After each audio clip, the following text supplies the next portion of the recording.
Okay, so this is a test of, test. Okay, so it looks like the microphone sound is correct now. I'll need to make sure that I trim off that bit of the video. But yeah, this is a test for streaming on YouTube. Something that I don't usually do. And let's see. Yeah, it looks like it's live. Wonderful. So let's go ahead and post that in my general chat, and then we can get started.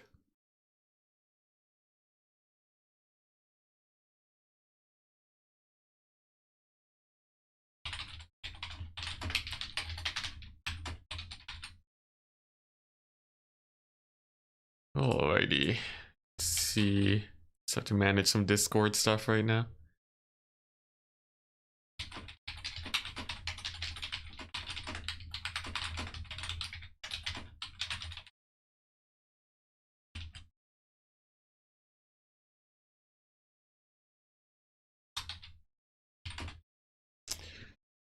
Ooh, alright. Let's see. This tournament is today, right? Yeah. Fun.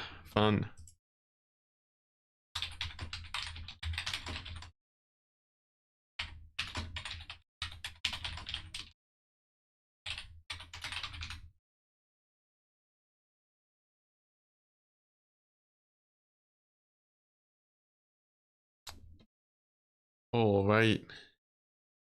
Well, there we go. The message is out. Now we just wait 5 minutes while people come in and come in to watch the stream. Oh boy. Should be a fun experiment.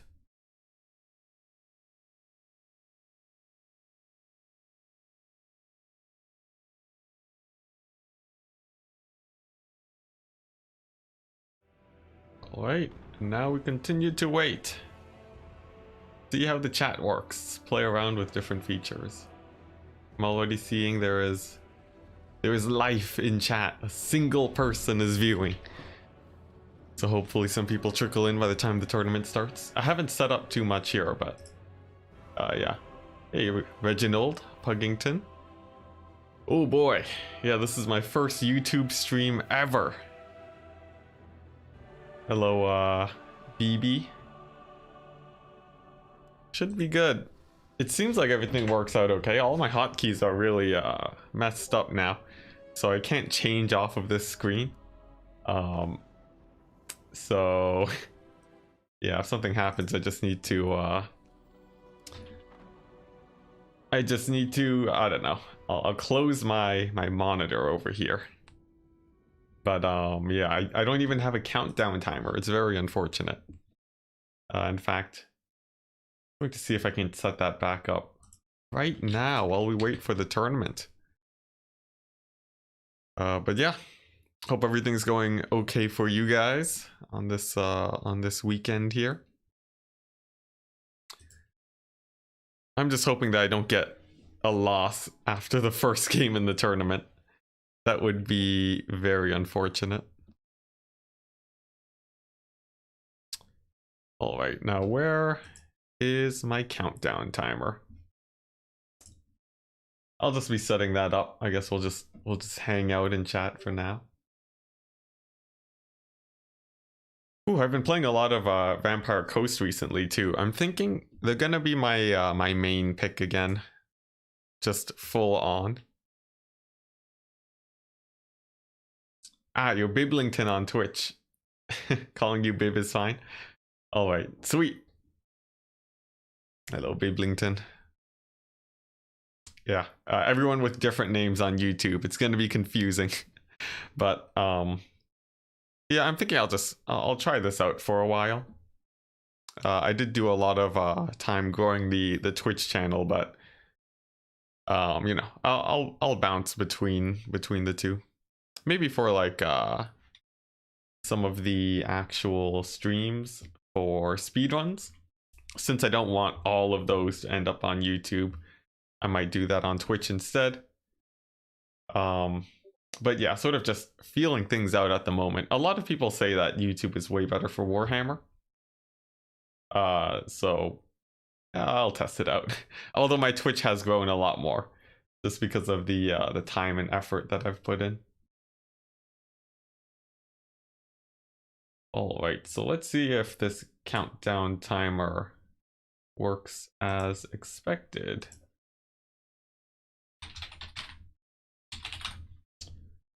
If I do this, I think there's a way to make it. This will take a hot second, guys. You have the same name pretty much everywhere. That's nice. It makes things very convenient for sure. Except for real life, I guess. It seems like the best way to do it, really. Have the nice consistency. AC Maiden. Hello and welcome. Hope the day is going well for you. At the moment, I'm just playing around with settings while I wait for the tournament to actually get started.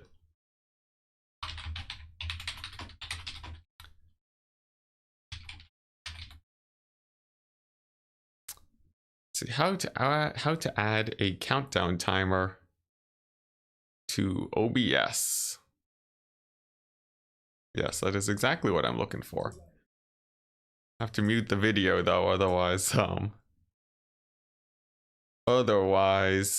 I might run into some issues with stealing other people's content. Definitely don't want that.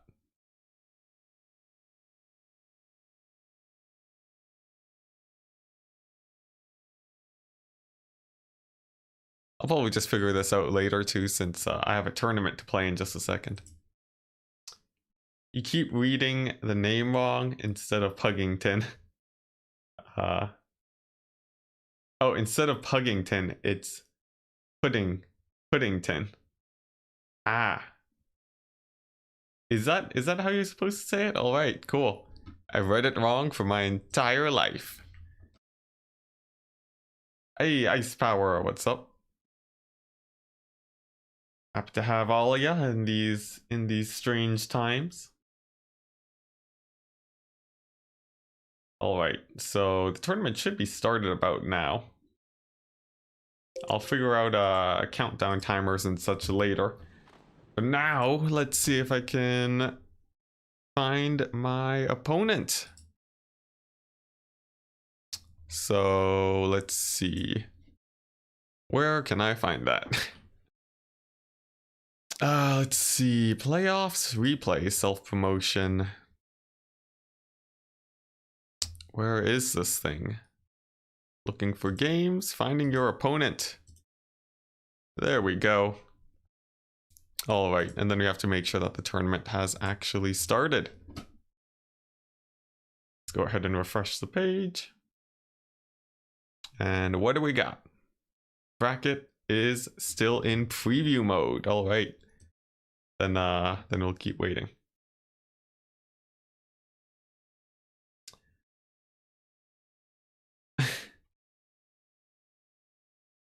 Biblington's making people confused. Okay, now I don't even know what I'm reading anymore. Ice Power. I can have this on in the background, so when you see the green skin games, then you won't miss an opportunity. Nice. Classic Ice Power. Your Force of Chaos.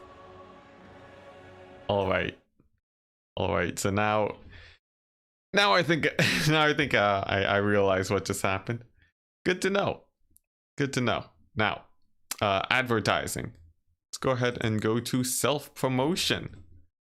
I will promote myself on HW's channel. Real quick. And I will also promote myself on the Warhammer Discord stream announcements. Here we go. Sweet. CJ. Hello, hello. Hope the day is going well for you. I'm still managing a lot, so I'm assuming the stream could be a bit bumpy. It also seems like the pick and ban format is a bit weird. For some reason, we have a million maps. There's a map pool. Interesting. Top bracket bans 2 factions and picks a map plus a faction. Okay. So when you pick a faction, you're also picking the map. Interesting, interesting. There's some cool shenanigans you can do there. For example, if you're worried about Vampire Coast, you can pick a map that's fairly hilly, and that'll stop them from doing too much to you.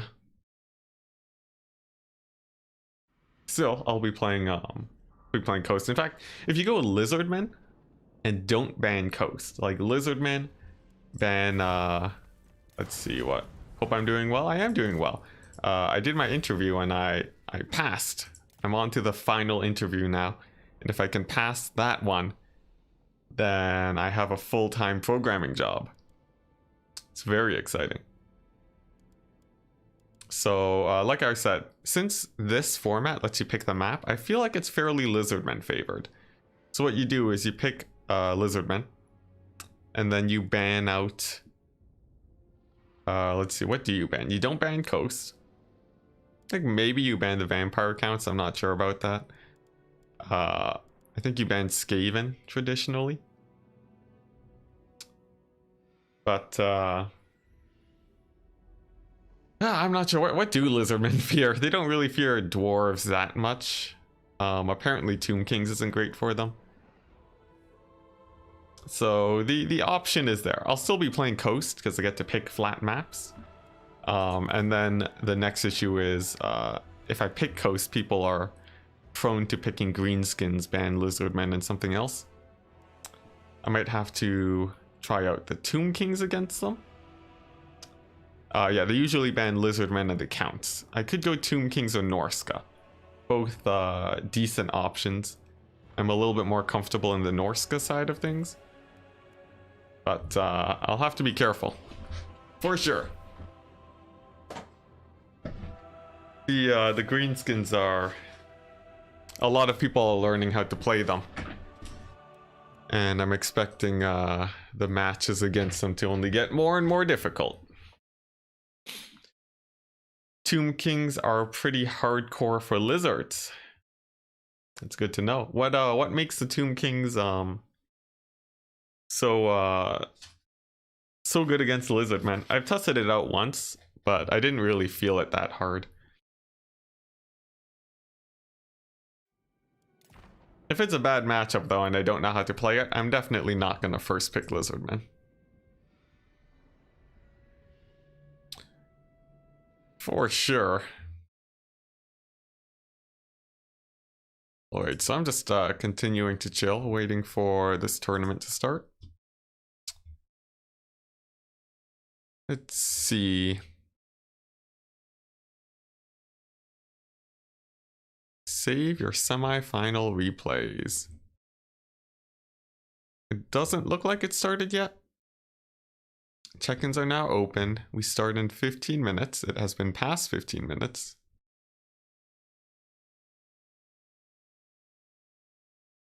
This is the main tournament next week. Okay, well, I have no idea.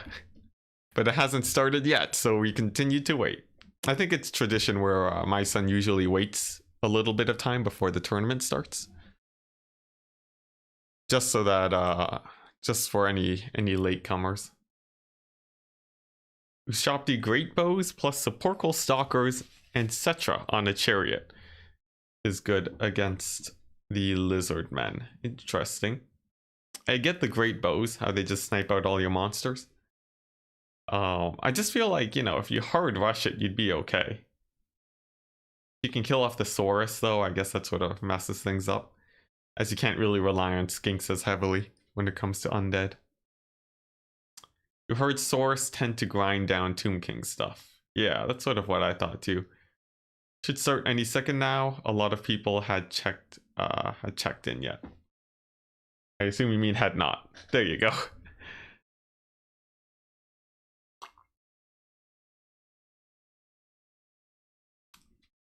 Well, cool.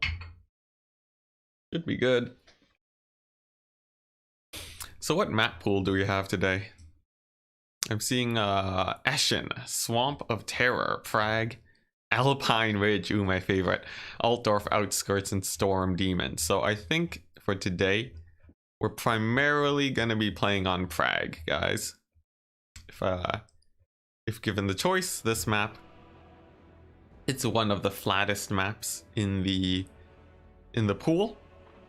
Very good for gun builds. There's a little bit of a forest too, which doesn't play a huge part. But if you want to hide any units, that's definitely good, especially from fireballs and such. It's not too bad. And yeah, hopefully that goes okay. Then for any green skin picks, we have Norska. Should fare decently. Bretonia too. Could be a scary one. We have dwarves, and what else was there against Bretonia? Dwarves, maybe Chaos. Chaos can do okay versus them. But you know, maybe a green skin pick for myself too. There's a couple options. Guess it's better to take Tomb Kings than Skaven when you play lizards. I think so. I haven't played too many games against Skaven as the I haven't played too many games against Skaven as the Lizardmen before. So I actually don't know how bad the matchup is. I assume it plays out similarly to the Tomb Kings, especially with Poisoned Wind. Any faction that can really kill Saurus quickly or have a decent chance against Lizardmen. If they have to grind up against them in melee though, then that's usually where the Lizardmen are happy, as Saurus Warriors are one of the best mid-tier infantry units in the game. Hey, and there we go. Bracket is live, guys. We are now finding our opponent. Beautiful. Beautiful. We're up against Pugnobon. Sweet. Let's go ahead and message him. There we go.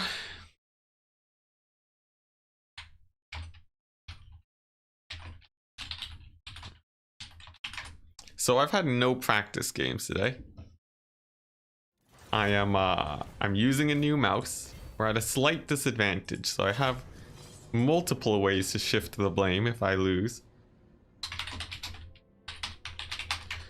But I'm feeling like, you know, usually I like using these first few games as just warm up.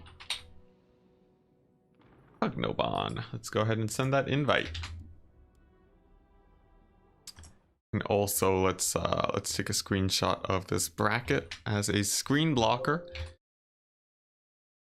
And then I'll jump into chat in just a second. There we go. That looks all right. Sweet. All right. Now what's going on in chat?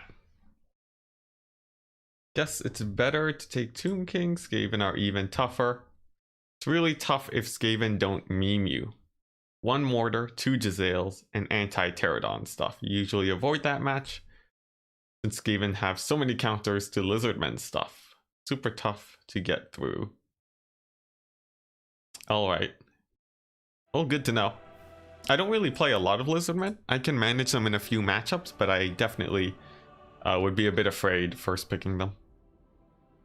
Poisoned Wind Globadiers kill Saurus. That's probably the biggest problem there. Otherwise, I would have expected Lizardmen to be more like Norska. But yeah, I guess not. Peasant Archers for the win. Yeah, this was the build that I had was a Bretonian versus Coast build that I was practicing. Just a mass archer style. It does okay, but if you get rushed, you can run into some problems. So one must be careful when running it. Anticity, did you see the stats from the third round of World Cup? Yes, I did. And you know what? I'm gonna show that right now if I can find it, because those stats were terrible. Let's see, how do I save this image? Yeah, save image as.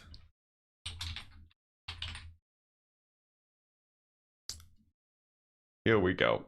Yeah, for those unaware, the World Cup, one of the largest tournaments in Warhammer history, has been recording data about the meta. So if you take a look at this chart over here, this is for the most recent round, and yeah, just looking at the stats real quick. One thing that caught my eye immediately was that Vampire Coast is not doing too hot. Oh my goodness. Yeah, they've been doing terrible actually. So yeah, the win rate is basically non-existent, 25%. Let's see. Broods are trapped there. You think they were nerfed, but mainly brood horror characteristics. Oh, we're still talking about Skaven, but yeah, so if we take a look at this, it's pretty brutal. You have the you have Vampire Coast at the lowest win rate at about 26%, compared to the next lowest, which I think is like dwarves or something. Yeah, dwarves, which at least manage a 33% win rate. It's yeah, it's pretty unfortunate, I gotta say.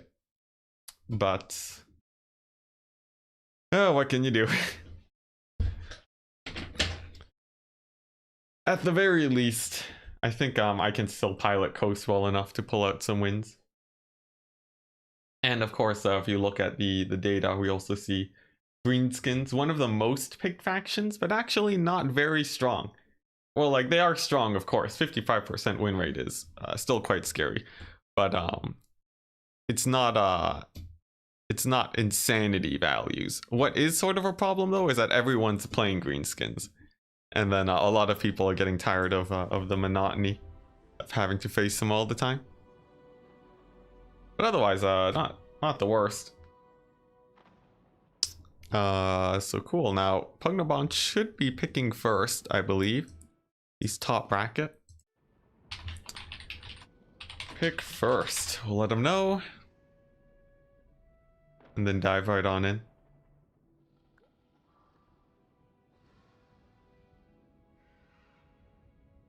So, I've seen that theory before, Ice Power, where people take Coast to counter Greenskins.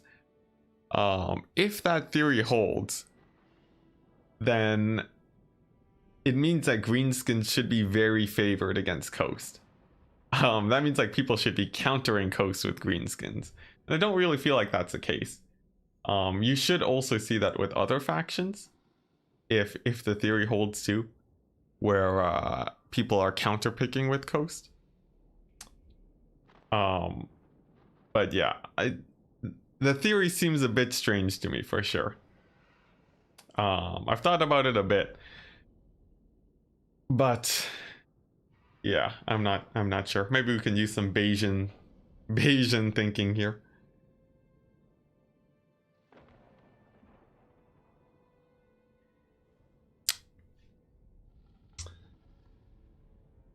Let's see.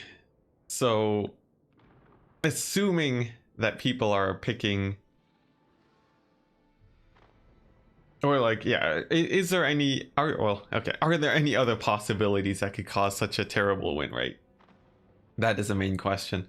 It really depends on what matchups people are playing Coast in, and whether or not they're using them as a first pick.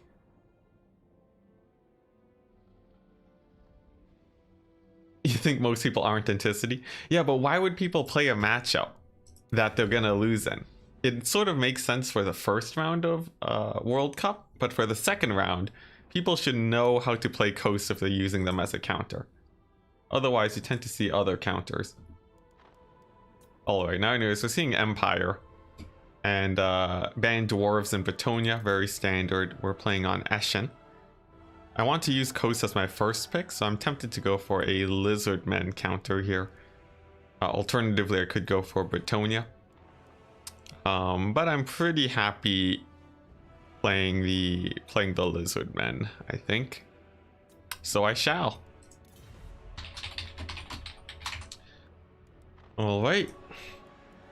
And then I just have to set up my build and then we're good.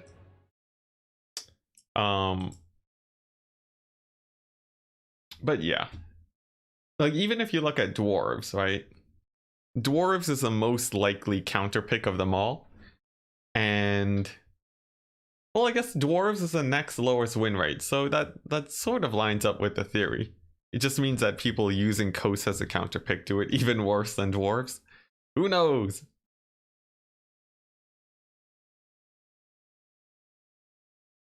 Guess. I want to know the people who play Coast as a counter pick and don't know how to play them though. Yeah, people saying, yeah, no, Coast is hard to play and so on. Yeah, who are the people counterpicking with Coast that don't know how to play them? Cause honestly, I haven't seen many of those people at all. I think that theory, I give it like a decent chance of being true, but I'm not like sold on it just yet.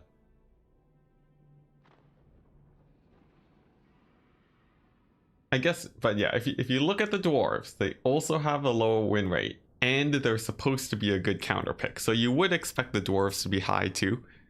Like basically whenever people get the opportunity to play Dwarves, it should be a good counter. But then the win rate ends up low because of other reasons. So things are sort of holding true. Now, Lizardmen versus Empire. How do we feel about this matchup? We got spear boxes, of course, that can be a little bit scary.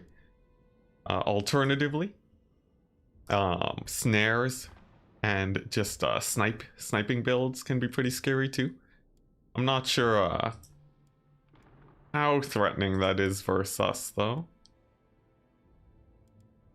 Let's see, if we do face up against a box, can I beat it? Maybe a lot of guns.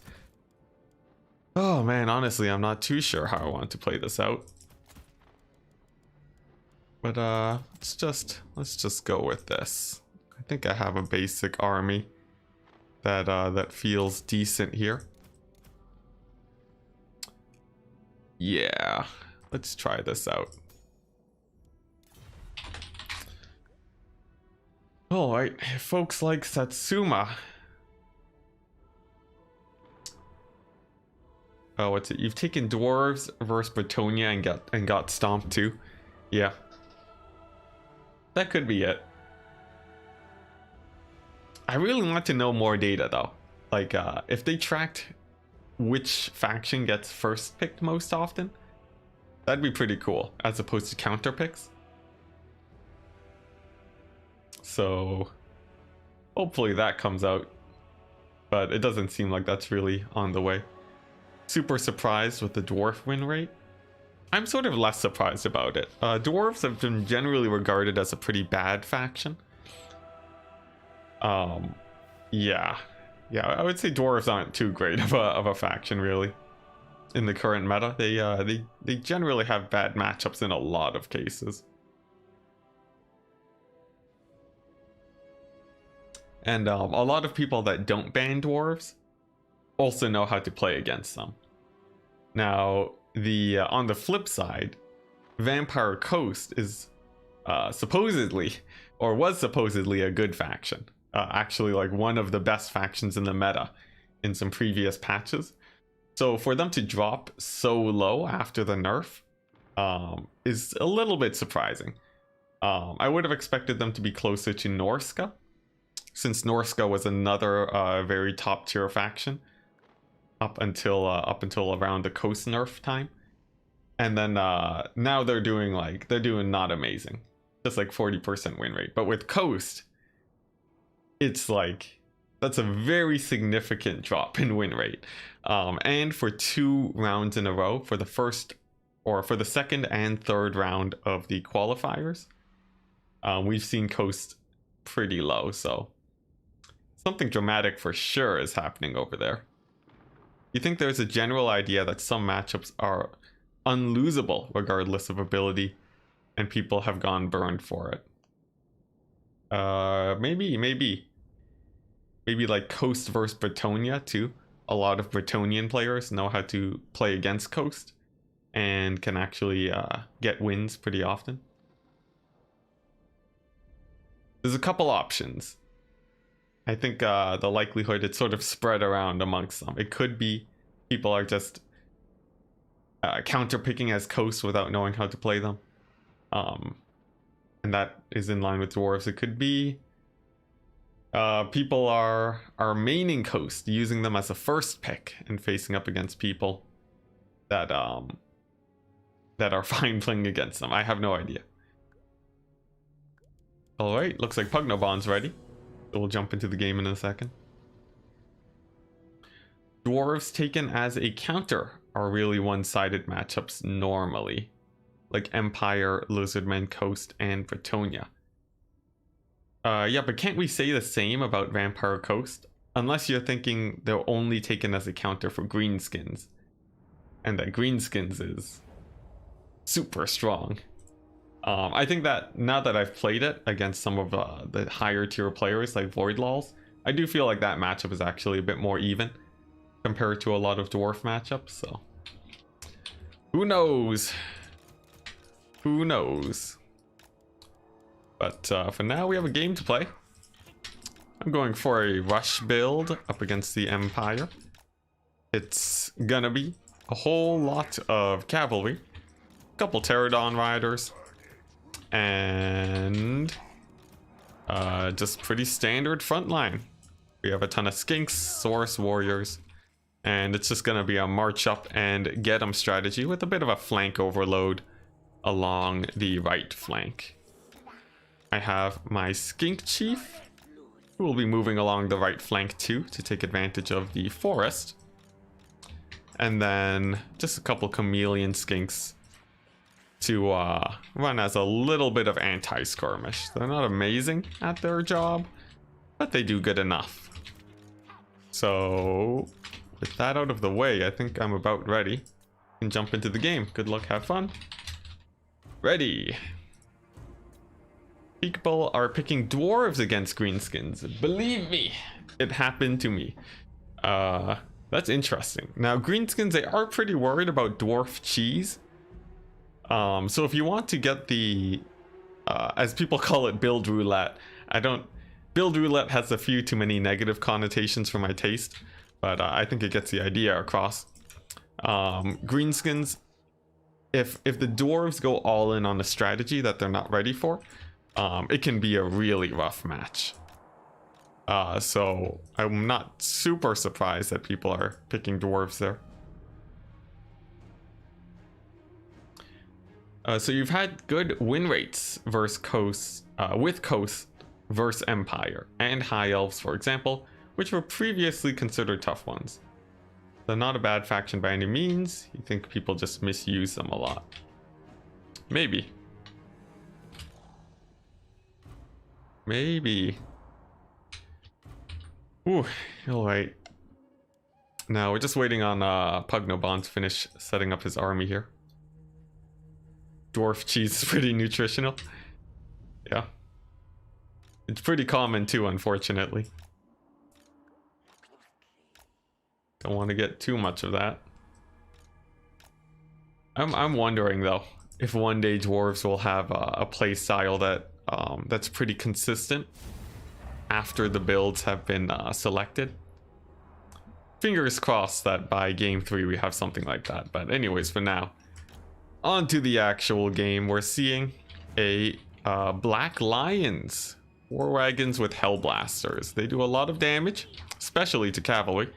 So I'll need to make sure I keep them far and away. My Lord has this damage resistance buff if he gets dived in on.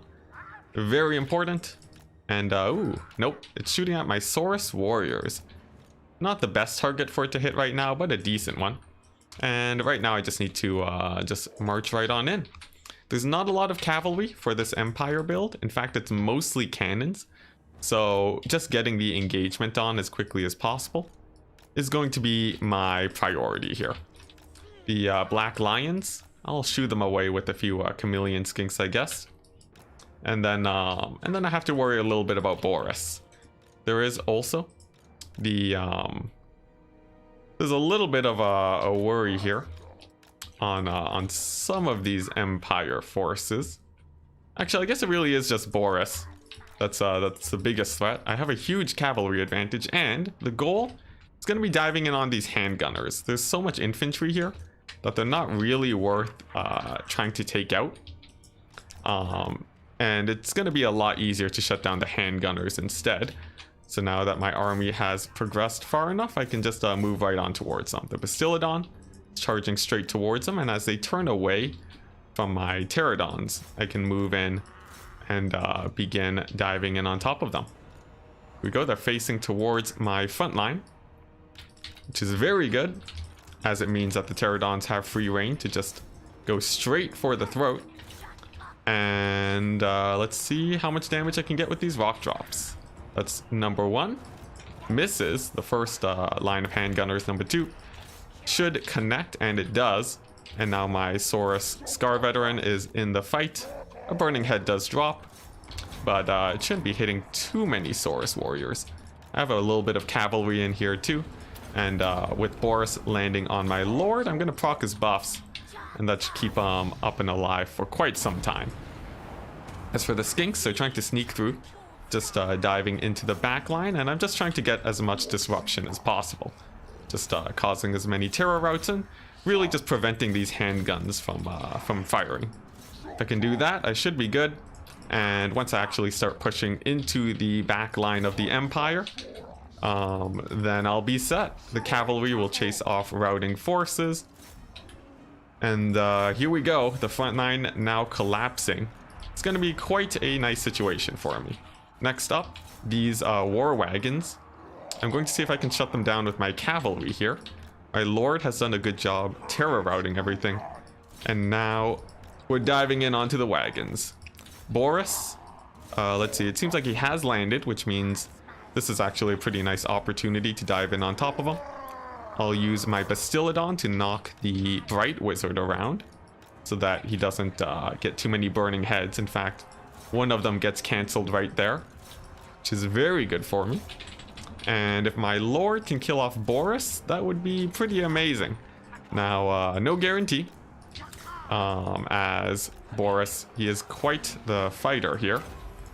But I'll just leave him in combat for now. My Lord is pretty good anti-large. So I think I should be fine there. What's really good too is that the handgunners are really getting murdered on in the back line. And with Boris about to rout, I think it's going to be a huge break for the Empire. Essentially, yeah, just really locking down all of their range units. Really paying off. And then ignoring the infantry just because there's so much of them. You really don't want to be trying to grind through the infantry if there are only 3 handgunners to shut down. So GG. And that's going to be game number 1. Very good. Oh, and I forgot my scores. I should turn those on. Yes. Let's see here. Pugnoban and myself at 1 win. Sweet. All right, so here we go. You saw he tried to focus down my Lord, and with the buffs, he barely took any damage. The artillery, as usual, don't really pay for themselves when you're getting rushed.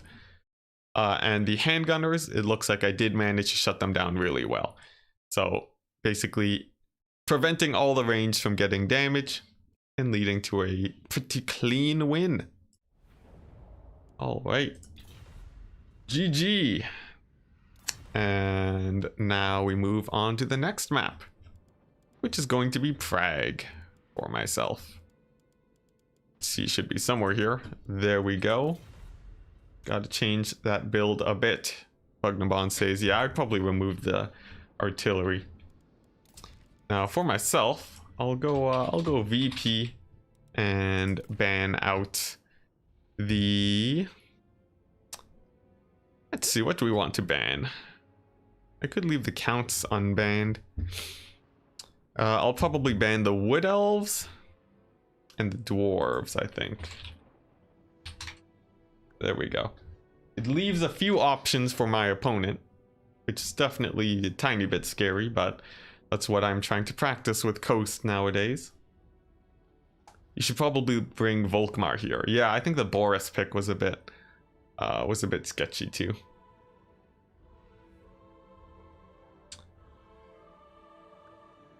Alright, so Pugnabon checking his builds.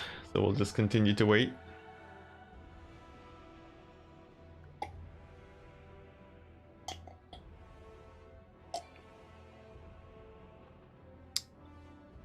From 50-50 balance of power to game over in 10 seconds. Let's see, Prague. Yep, there we go. Yeah, after Boris routed, it was like a huge terror rout on everything. In fact, the Empire had the lead in balance of power for a hot second, but not enough, sadly. It was really just the Black Lions giving most of the balance. After they were dealt with, I was good to go. Aha! And look at that, it's a green skin pick. How meta! Or is it greenskins? It looks like he's checking out his builds. Now, I'm pretty confident against greenskins. But I could still use more practice. There are a couple builds that could really run you in for a loop. Specifically, skirmisher heavy builds can be pretty annoying versus Vampire Coast rushes. And archer heavy builds are scary against anything like counter skirmishers. So even if you, let's say you take a Necrofex, it will die pretty quickly to archers. Now you could take a Gallows Giant too. That's something that I've wanted to play around with, especially because of the fire damage against Grom. But that's something to be explored another time, possibly.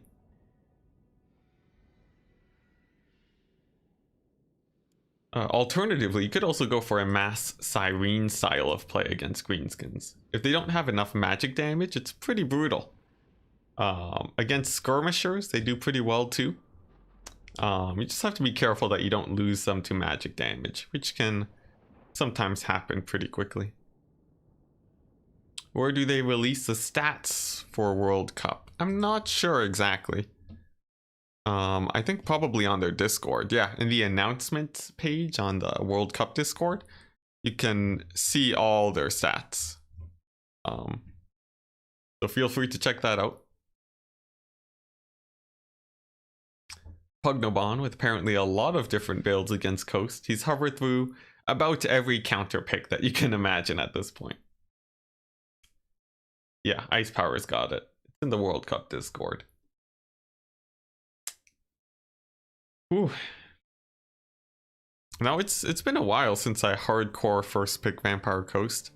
I did it a few times in a couple tournaments, but I sort of had a falling out with them for a bit. But you know, with a couple faction wars improving my my thoughts on them, I feel like I have a decent chance. Even though I can't secure as high of a win rate as I used to against factions like the Tomb Kings and the High Elves, I think I can still get a pretty high win rate. So I think that should be fine. Pugnabon now hovering the greenskins again. Maybe he's seen the faction war and he suspects he can pull out a victory against me. It'll be an interesting match for sure. Everyone, you know, everyone jokes about balancing, but in all honesty, with 15 factions and 225 matchups, we're actually fairly lucky that it is as balanced as it is. Indeed. Yeah. If you look at any other game, like my common example is StarCraft, there's 3 factions in StarCraft, and people still complain that factions aren't balanced there. So in Warhammer, given that we have like a couple factions that we still see in the meta, more than 3, I think, I'd say it's in a pretty good place. All right, so Pugnaban, he's considering which faction will he play. 225 matchups, if you count playing as both sides. So I guess in terms of matchups to balance, it is only like 120-ish, or maybe on the dot. Let's see, yeah, that, wait, no, is it? It's like 110, whatever. Yes, but Ice Power, when you do 15 squared, you count the same matchup twice for almost half of them. Yeah, half of that, indeed. Or it's minus 15. Oh no. Yeah, it's minus 15, half of that plus 15 again. So, well, what's that? 100 and that's 210, which means it's 105, which is, yeah, 120. There you go. Yes, Nameless Order has it right. 120 different matchups, 225 to learn if you're playing. And also on the plus side, in terms of tournaments, if you want to be meta, you can always learn any faction in the game. So regardless, as a player, you shouldn't have to worry too much.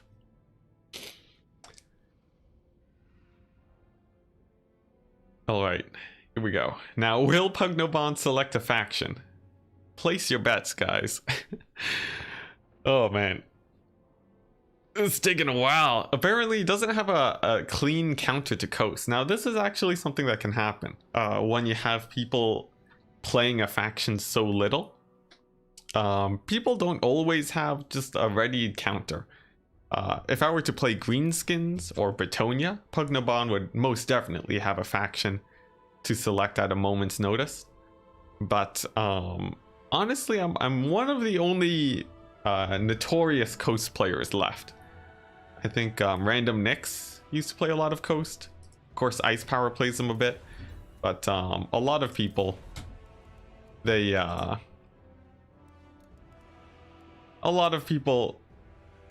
usually only play them as counters, really. So unfortunately, you don't see them too often, but it does give me a good advantage for sure. All right, now Pugnaban has selected his build. Now I have to attempt a counter of sorts. And yeah, we'll take our time.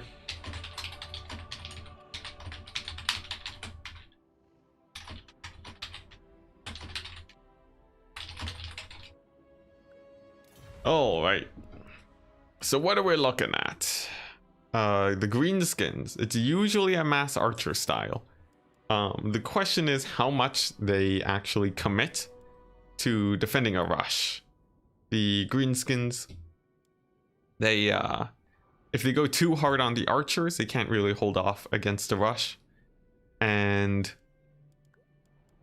if they go too hard on you know, big guns and such, then they have a really hard time versus a lot of other things. So there's a lot to worry about. For sure. It's just trying to hit that perfect balance, which, you know, it starts getting pretty scary now that Grom is being taken. He actually has enough armor piercing to kill crabs. So that's probably the biggest worry at the moment.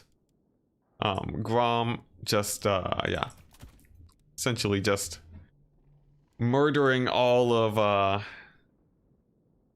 my single entities. It's definitely not the most comfortable place to be in. Ooh, sorry, I had a large meal earlier, so I'm feeling a little bit bloated at the moment. That's not me trying to sneakily say I'm taking bloated corpses, by the way. Although I know in chat people are pretty hyped about that. Now, let's see. I need to choose a lord. How do I want to do this? There's a couple of ways I could do this. I go for this guy. Not entirely sure. Bloated corpses, I say. Indeed.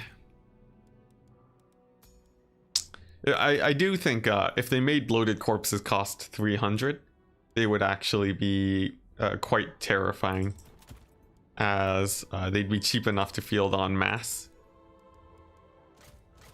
And yeah, that seems like it'd be a pretty good time, honestly. Alright, so I think I have the core of my army set up. And now I need to worry about a lot of things. Let's see, what if I take these bad boys? Alternatively, I could go for this. A few options, I see. Alright. I'm gonna have some fun. Rip that gamer chair. I'm not bloated in that way, guys. Calm down. Alright. Let's go ahead and just round out the army now. I think I have most of what I want set up at this point. Let's see. I just need just a couple more tools. Because honestly, this army just seems extraordinarily small at the moment, and that's of course a tiny bit discomforting. I usually don't like taking extremely small armies as the coast, as it does feel like they you can get really easily overwhelmed if your army's too small. So I'll probably make it a tiny bit wider. Only a tiny bit, though. Of course, I need enough strength to snipe out single entities too, such as Grom. And that actually commits... that actually requires me to commit quite a few resources, actually. To deal with him, for sure. So I might even have to change up this build a tiny bit.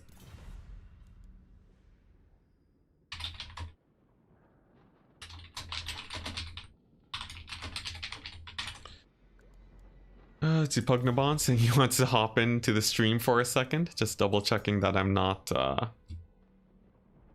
showing off my entire build.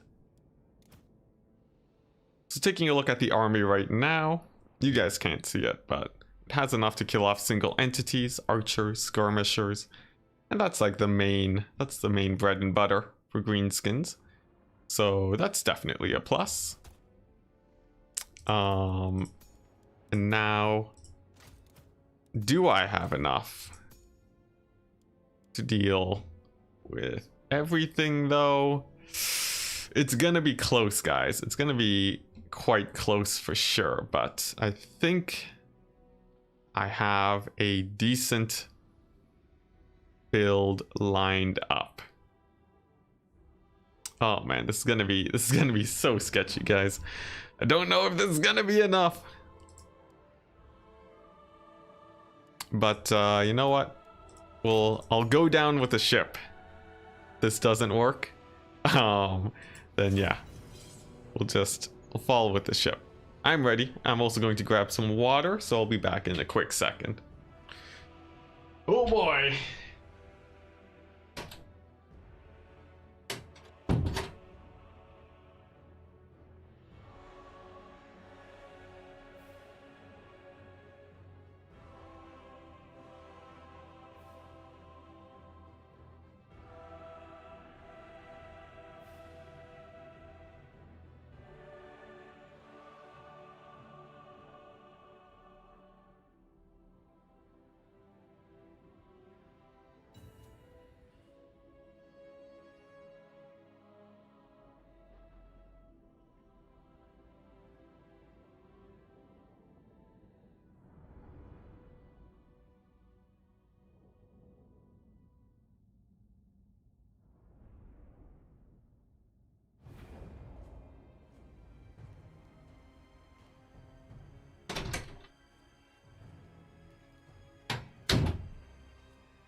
Aha, just in time. Here we go.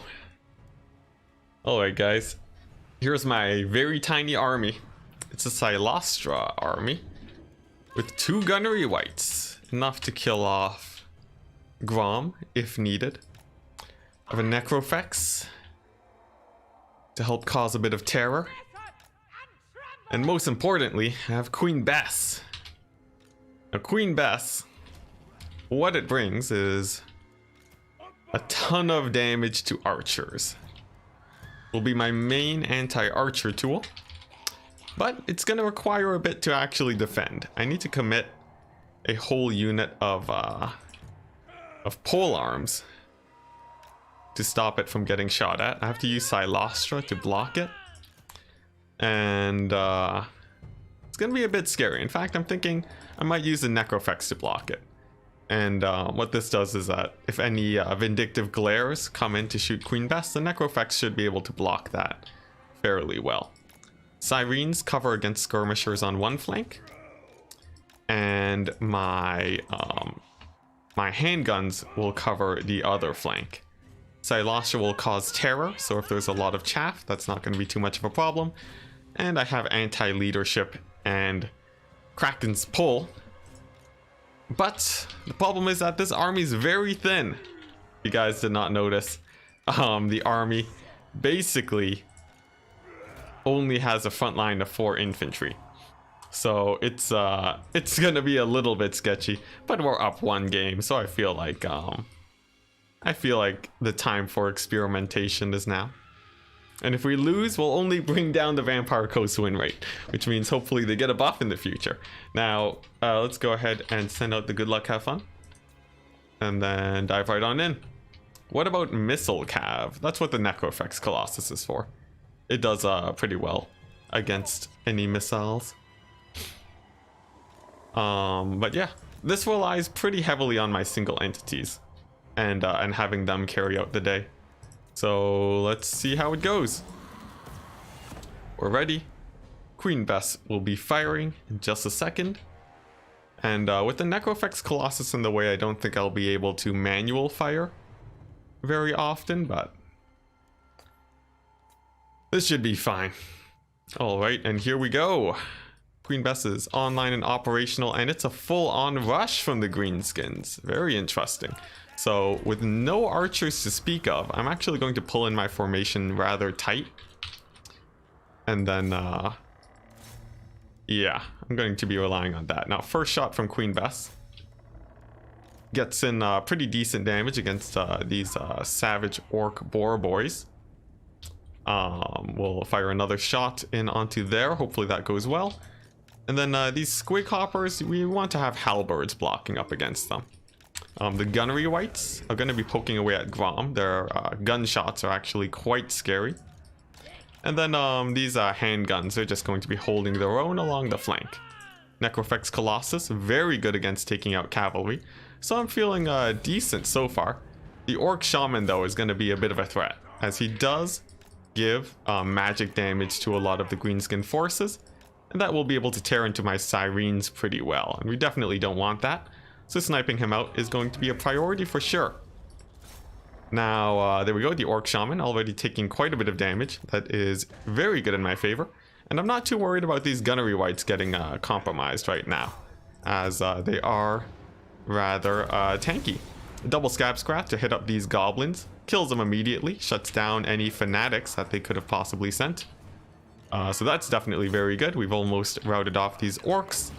And then a quick Kraken's pull over here will kill off all of these greenskins pretty easily. Now, for these range units along the flank, they're in a fairly good place. I'm not too worried about them, as they are, let's see here. Yeah, they're anti-large actually, so that's no problem at all. The Orc Shaman, he is casting a few spells. He gets pretty low himself, but you know, things are getting a little bit dicey here. Now these Orc Boar Boys, they are quickly encroaching, but with the charge from my cavalry plus the Fog of the Damned ability, I think I should be able to take them out. So we'll decrease their melee attack and hope for the best now while I use my gunnery wights to snipe out the orc shaman. He should go down fairly quickly. And then with all the terror going on in here, hopefully we get a mass rout from the forces of the greenskins. I'm also going to manual fire. Looks like it's a little bit too close, the front line. So I sadly won't be able to hit them here. But I am definitely causing some terror routs. And that's going to be very good in my favor. The Sirens still manage to live, which is very good. And the Necrofex Colossus causing terror, of course, is going to be rather good also. I just need to make sure that my knights keep bouncing around. The Orc Shaman is now off the map, which is huge for me. And now the next step is dealing with Grom. So I do have a couple single entities here. He has a very high HP though, so that's definitely going to be a little bit of a worry. My knights are about to get routed off too, and that's going to be a lot of damage that I'm actually losing. However, I do have 2 Scabscraths. I can send the first one over here onto this huge blob of infantry. It gets in pretty nice damage actually, immediately routing off one of them. But Grom is focusing down one of my gunnery wights now. And like I said, he is anti-large, or not anti-large, but very good on the armor piercing front. So this could be bad, especially if I lose the gunnery wight. Let's go ahead and throw down some debuffs using Silostra, and then get my gunnery wights to try and gang up on Grom. He is strong, but he doesn't do super well when being ganged up on. As for all of the cavalry, they're going to be a tiny bit scary.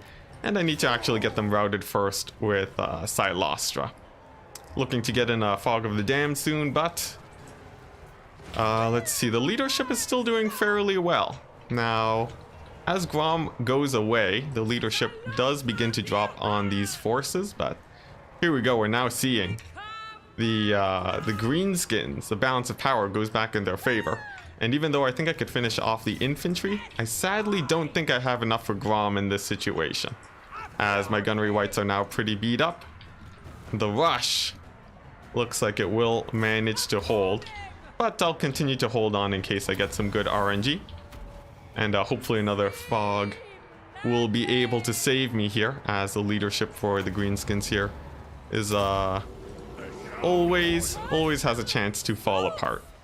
So we'll throw that down, hope that I get a few terror routes, and then see if I can get a possible chain route here. I have a Scabscrath in 7 seconds, but it might come in a bit too late. But we'll have to see. In 1 seconds, there we go. I'll throw it down, hit up all of these infantry savage orcs here.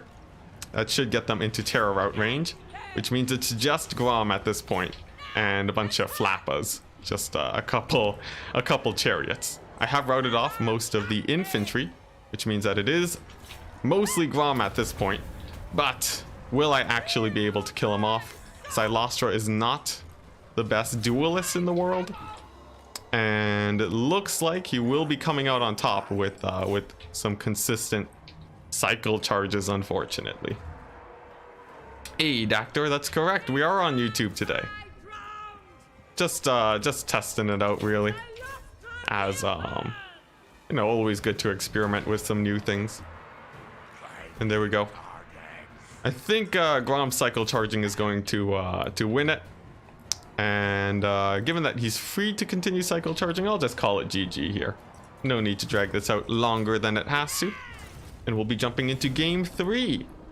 Yeah, the Necrofex was probably a bit much. I didn't need that much to deal with skirmishers.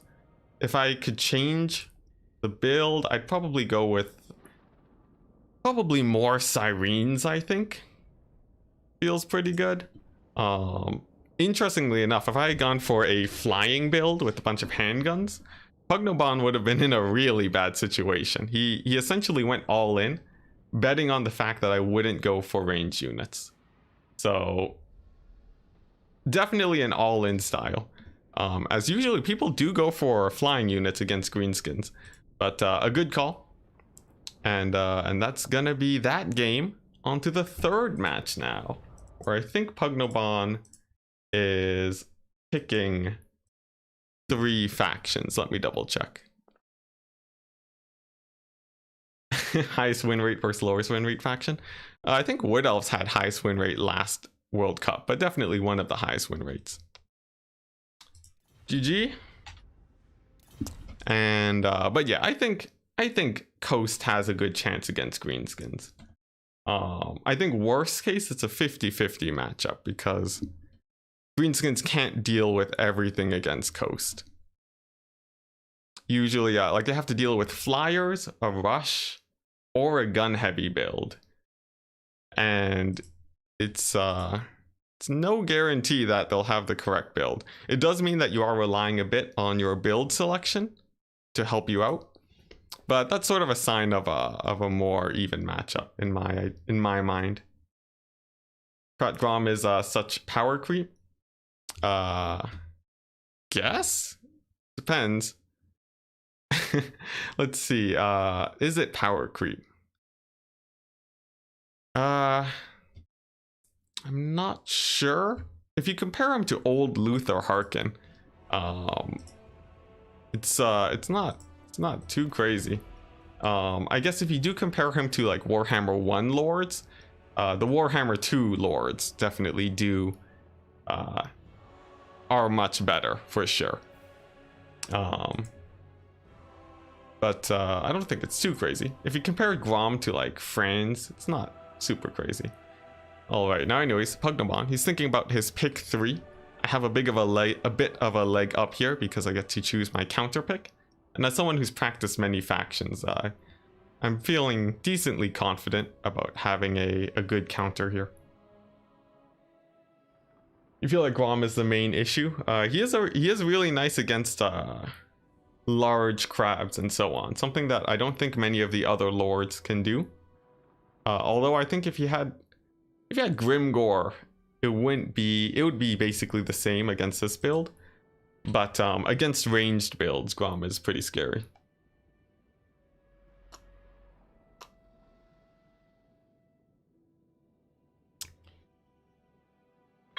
What is my opinion on hand cannons? They are terrible. Do not take them. Handguns outperform them at every range. Even close range, they're about even in terms of value. Hand cannons are more expensive too. So they basically have nothing going for them. It's really sad, honestly. Yeah, handguns will do as much damage as hand cannons because they can fire twice before a unit actually gets close enough. At point blank range and against large targets, hand cannons will do more damage though, like against the Dread Saurian. But that's like a very specific edge case that your opponent usually won't give you.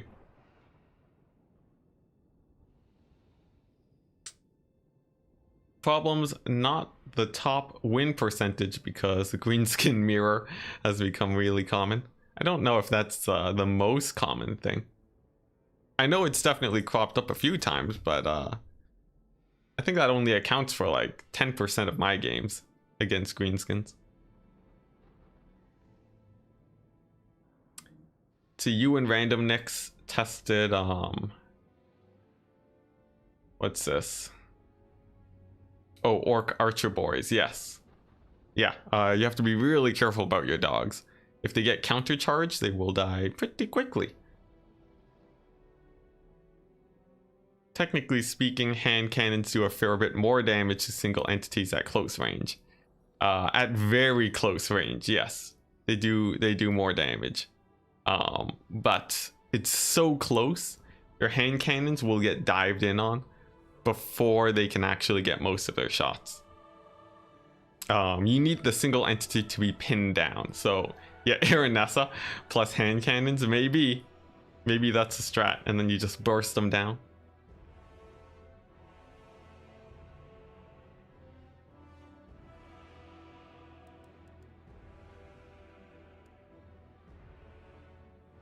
You think Aranessa must have regeneration?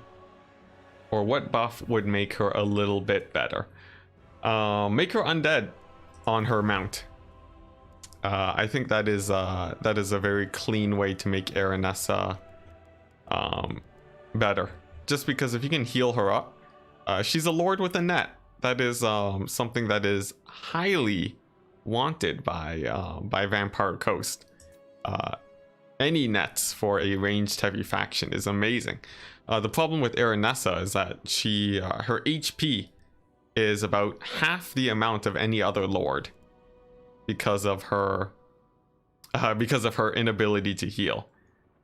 And yeah, it makes her really prone to getting sniped out, which is not too great. Now the picks are dwarves, lizardmen, and tomb kings ban the Skaven.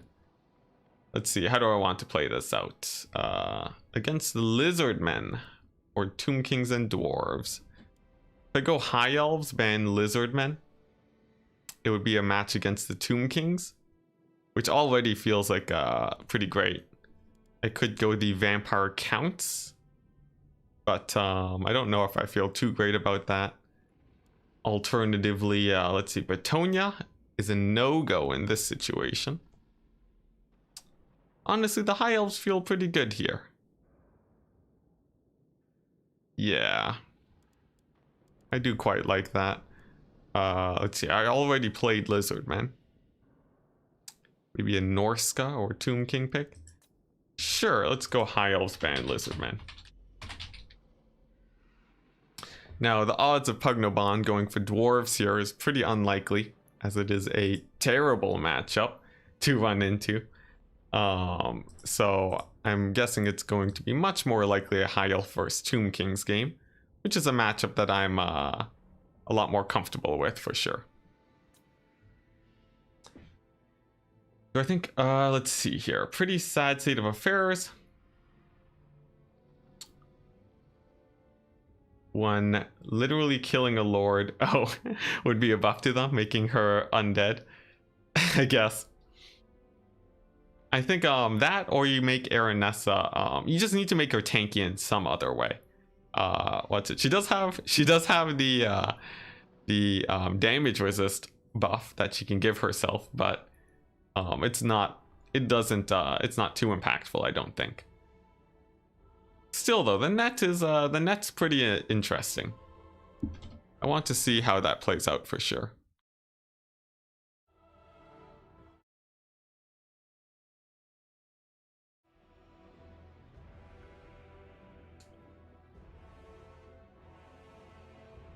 Let's see, some talk about, I guess, Grom being an auto pick. That is true.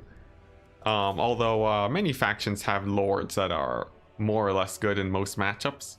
There we go. There's the Tomb King pick. Yeah, a lot of people have a lot of factions have lords that are the main pick. Like you have Franz and Volkmar. Beastmen have Mogr essentially. You know, Dark Elves, it's very often Marathi or Malekith. It's usually only two lords. I think in general it's pretty hard to balance out a faction where they have where all lords are equally viable. Now, cool, anyways, High Elves versus Tomb Kings. This matchup can get a little bit scary with single entities and such. They can be a little bit hard to snipe out. I sort of have a standard build that I like to go here, but I'm worried Pugnoban as a hard counter. So let's see if I can manage to deal with it.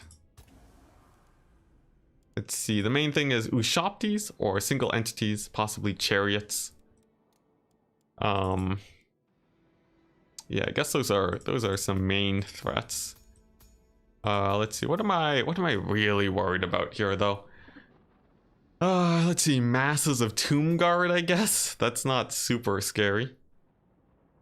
Let's see. Masses of artillery, perhaps. It's not particularly scary either. You know what? Let's just try this out.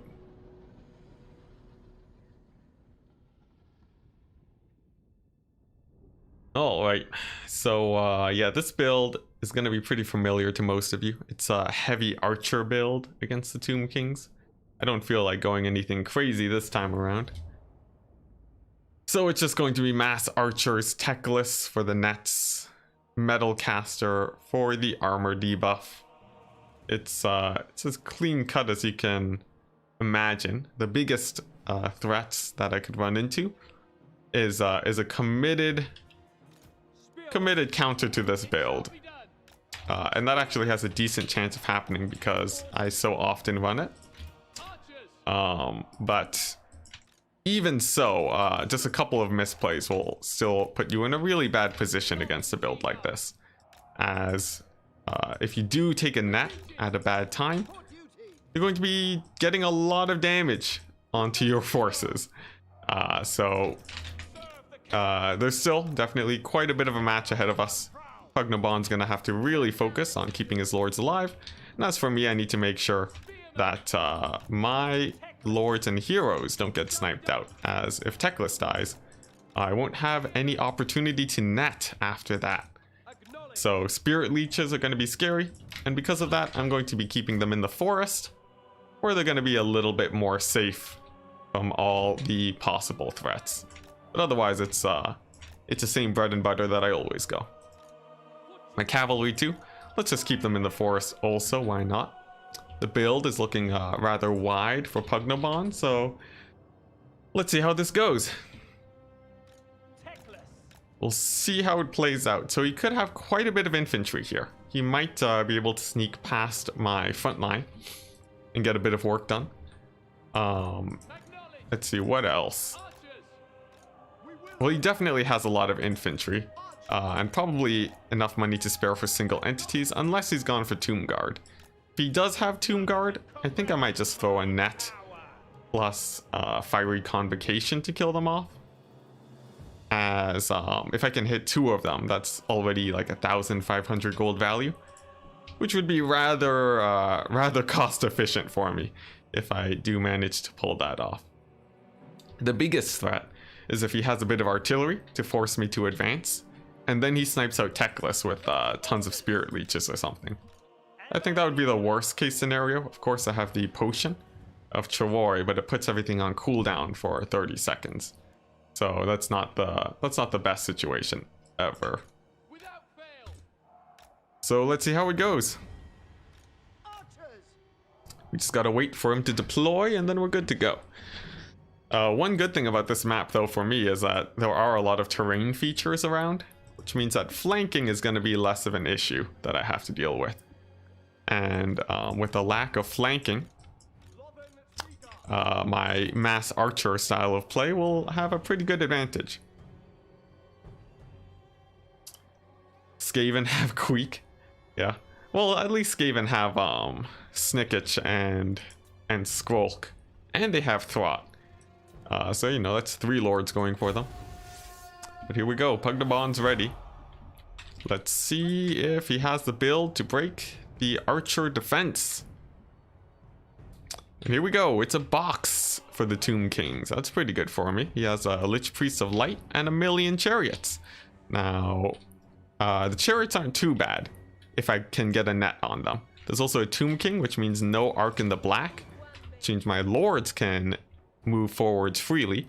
And his main defense are just a bunch of skeleton archers. So this is about as best a scenario as I could possibly hope for.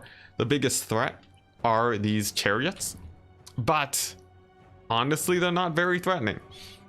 Chariots, with this quantity of them, will get bogged down by my 2 cavalry, and the third one is gonna take a net from my lord, Techless. So they shouldn't be too bad. I just need to make sure that that they don't actually manage to break through my front line, and then I'll be good to go. To start off, I'll use my archers to just pick away and get a bit of damage to start off. And then Techless is going to move up so that he can easily net down one of the chariots. My archers will be turning and firing. I need my cavalry to move in to stop them from diving into my forces. And then I'll need to throw down a Fiery Convocation in just a second. But first things first, this chariot over here, I'm going to net down, and then focus fire. That one should be going down, which means that my cavalry can focus on dealing with these other chariot models. Techless with the fiery convocation should be able to hit multiple lines of archers and deal with them pretty effectively. They'll have to move up to avoid the convocation too. And if they don't, well, they're going to be in for a really bad time. As for the other chariots, they do take a lot of damage just trying to move around. And now I can focus on other issues, things like these archers and just finishing off the chariots. But a big net does drop. It does mean that I will... Oh, no, it's not a net. Okay, that's very good for me. Yeah, it means that my cavalry can keep bouncing around, so that's actually very good for me. There are a couple of stalkers here that aren't especially threatening. And as for the Lothern Sea Guard that are getting hit up by all these archers, I can just pull them back to a safer position. Now, let's see, I could throw down another net over here, but that's not extremely needed at the moment. And instead, you know, my spears are holding out really well. I essentially just need to make sure that the single entities don't push through. So I'll just keep an eye on them. And you know what? Given that my Plague of Rust is off cooldown, I'm going to net down the Lord for the Tomb Kings, turn all my archers to fire in on them, and then just snipe them out. The chariots will be countered by my cavalry, so they have no chance of pushing into my back line. And with the Tomb Prince nearly dead, I think this game shall be mine. And there we go, the Tomb Prince. He is now crumbling, still taking a ton of damage from the archers. He goes down, and that's a huge loss for the Tomb Kings. All they have left as their core strength is going to be the 2 sepulchral stalkers and a single unit of pretty beat up chariots. Most of the archers have been shut down. So now the focus fire just hits the chariots, and then I should be good to go. I accidentally clicked the Potion of Terror with Techless. A little bit unfortunate, but not the worst thing in the world. Cavalry now moving into the back to finish off the chariots, and I have so many range units at this point that the Tomb Kings, they can't really jump on top of all of them. I have the spears to body block all of the infantry, and it's just going to be closing out the game.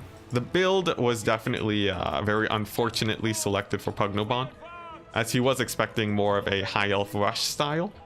That's why he went for his own net and mass defensive box. But up against a build like this, his odds were definitely much lower. But that is how it goes when it comes to Warhammer. Sometimes you just run into very unfortunate builds to face up against. And as the Tomb Kings hit army losses, that's gonna be GG. Alright, sweet. Oh man, minimal losses too. That was very one-sided. But like I said, the build was essentially hard countered here for Pugnoban. Yeah, poor Skelly boys. He was basically relying on the chariots to get their value against the mass archer style, but this build will easily handle 3 threats. You need like 5 different things to jump onto the archers to actually shut them down, which means you'll usually have to go pretty all in to beat a build like this. So GG. All right. GG, and I can move on to my next opponent now.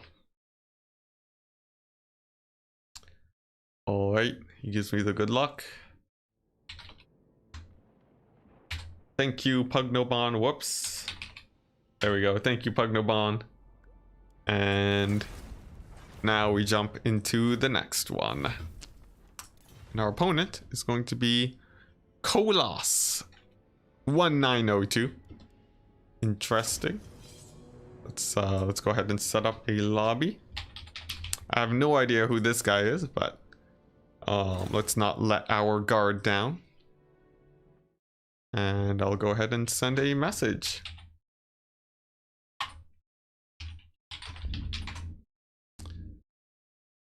We are up in my son's tournament. There we go. So my opponent should be coming in just a second. Lobby is up. So cool. Let's see. There's 65 players in this tournament, so I need to win 5 more matches to make it to the finals. Jeez. It's gonna be a while, guys. Can never get over how easy it looks to do the net plus Plague of Rust combo. The execution is pretty easy. It's all about that timing. If there's something to focus on in Warhammer, timing is definitely one of the most important things ever.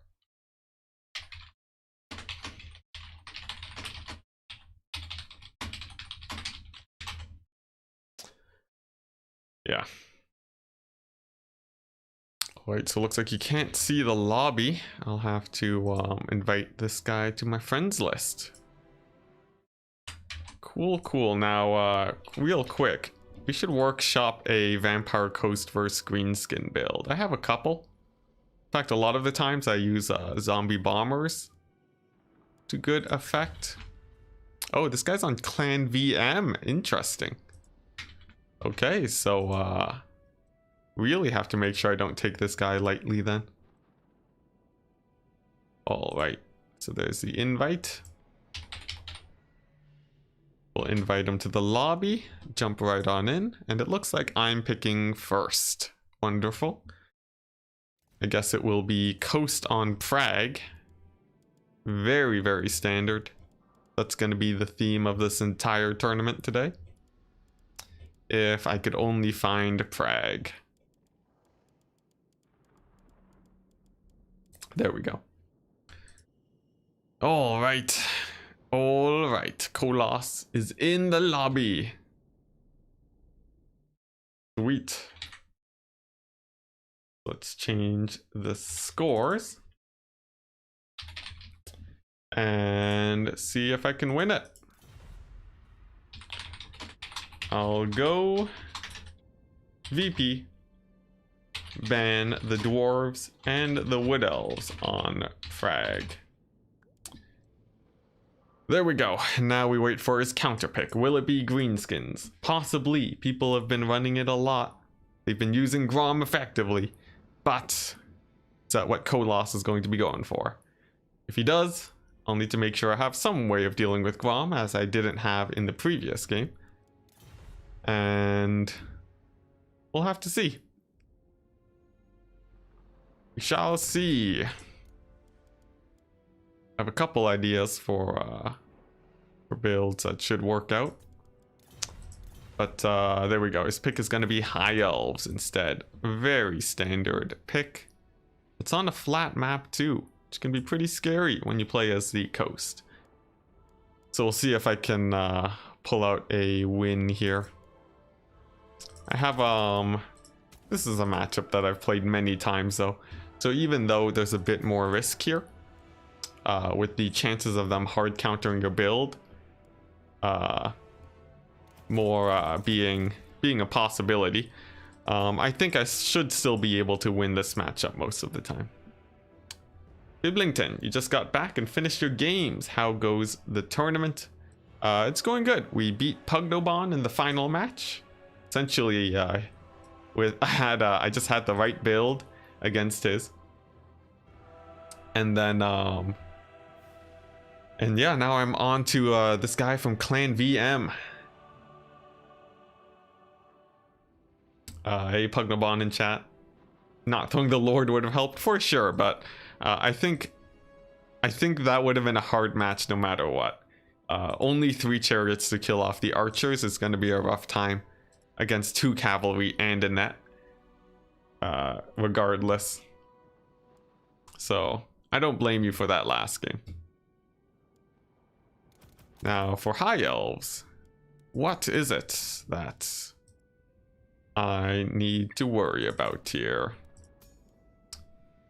Let's see, they got a couple options for sure. I have my own fair share of builds.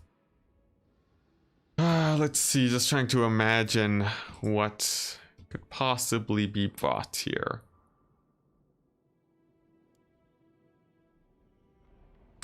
Yeah, indeed.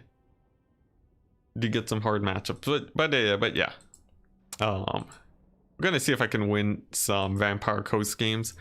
I will be playing in a lot of uncomfortable matchups, but the idea is that over time I should be able to get used to them just by playing them a lot. And hopefully getting that Vampire Coast win rate back up from 25%. But yeah, now how do you guys feel about this matchup? Since the War Lions got added, I've always been a little bit more scared here. Yeah, really with the advent of War Lions, this matchup has gone really scary. The High Elves can go really hard on their rush, and any faction that can successfully rush Vampire Coast is a scary one. It makes all the matchups much more unpredictable, for sure. Let's see now. What do I want to take as my lord? There's so many good options, but there are only so many things I can actually go for.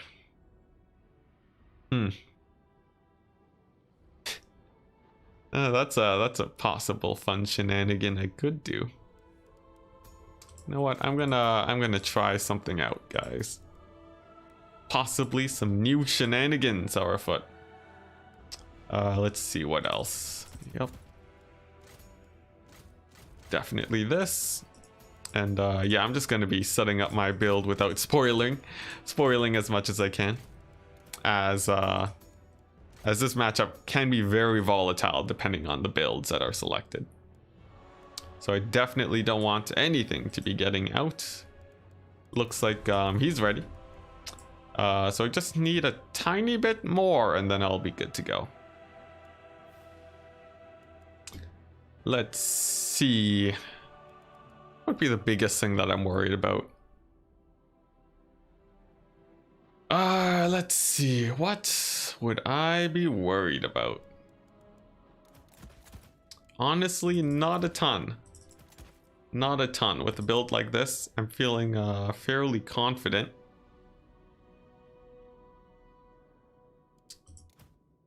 Yeah, I'm feeling okay. I'm just double checking that I have everything in place. So High Elves can bring Bolt Thrower spam, which I should be able to deal with. A Rush, which I should be able to deal with. They could go for Mass Archers, which I think I'll be okay against. So I think I'll give him the ready and ready up. Oh. Now, of course, there is a hard counter to this build. I don't think there's any more safe builds with Coast, but most of my bases should be covered. You would say it's High Elf favored, but not sure by how much. I think this matchup is can be pretty High Elf favored for sure. But if you have the right build, you definitely get a huge advantage from that.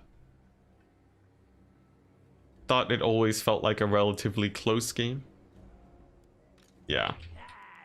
I would put this matchup at like between 55 and like 65% win rate for the High Elves, between two evenly matched players.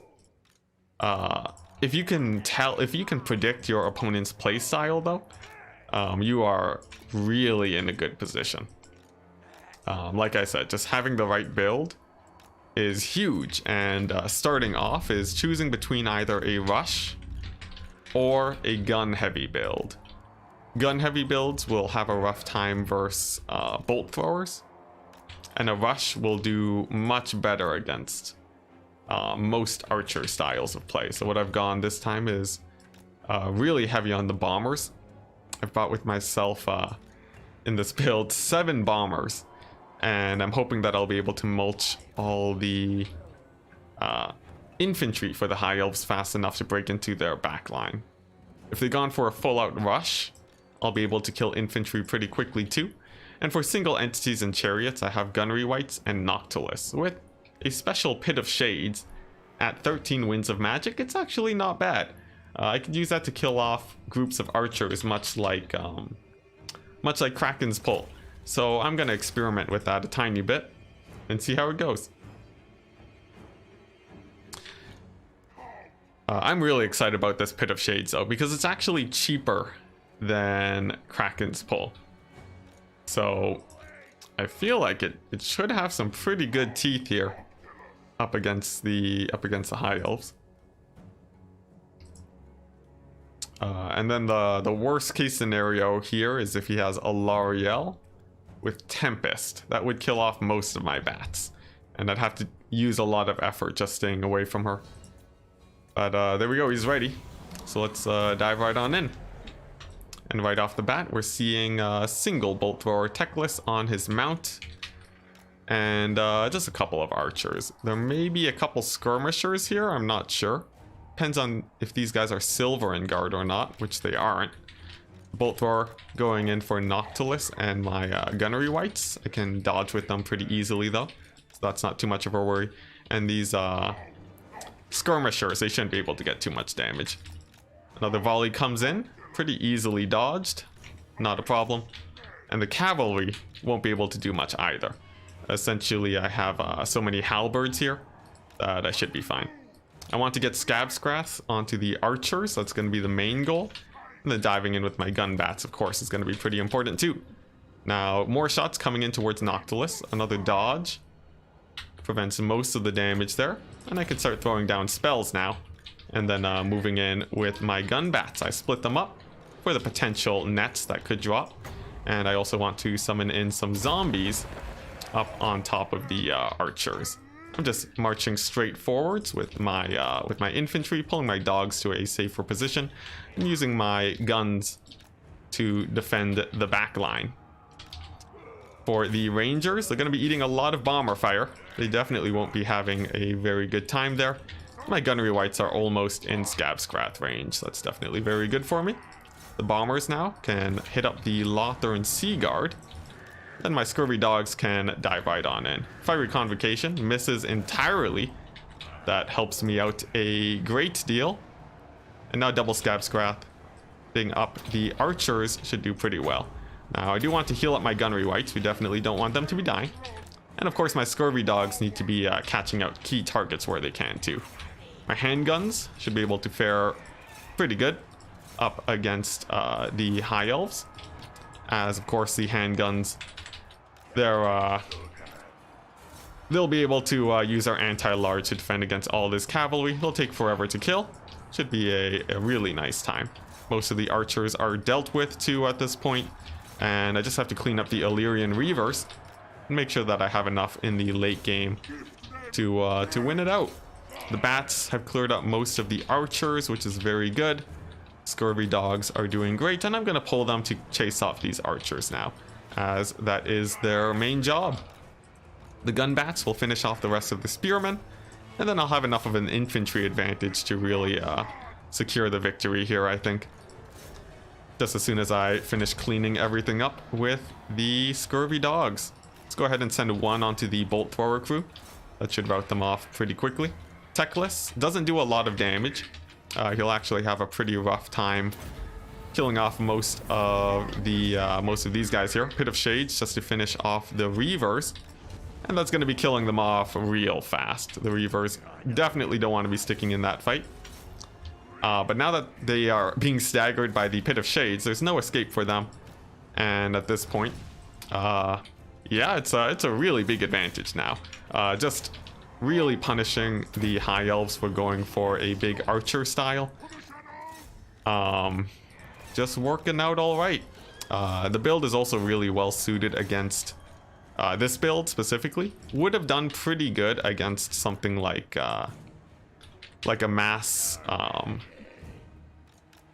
like Rotting Leviathan style of play, because Teclis has the nets, of course. But in this case, because I had so many threats, he really couldn't net things down too effectively. And now that he's landed, I can swarm him. He's not the best duelist in the world, And he'll be going down pretty quickly to Noctilus and the 2 gunnery wights. Extremely quickly, actually, especially with the Wraith Storm, and that's going to be it. Very clean first game. And in the end, it came down to having a really well-suited build.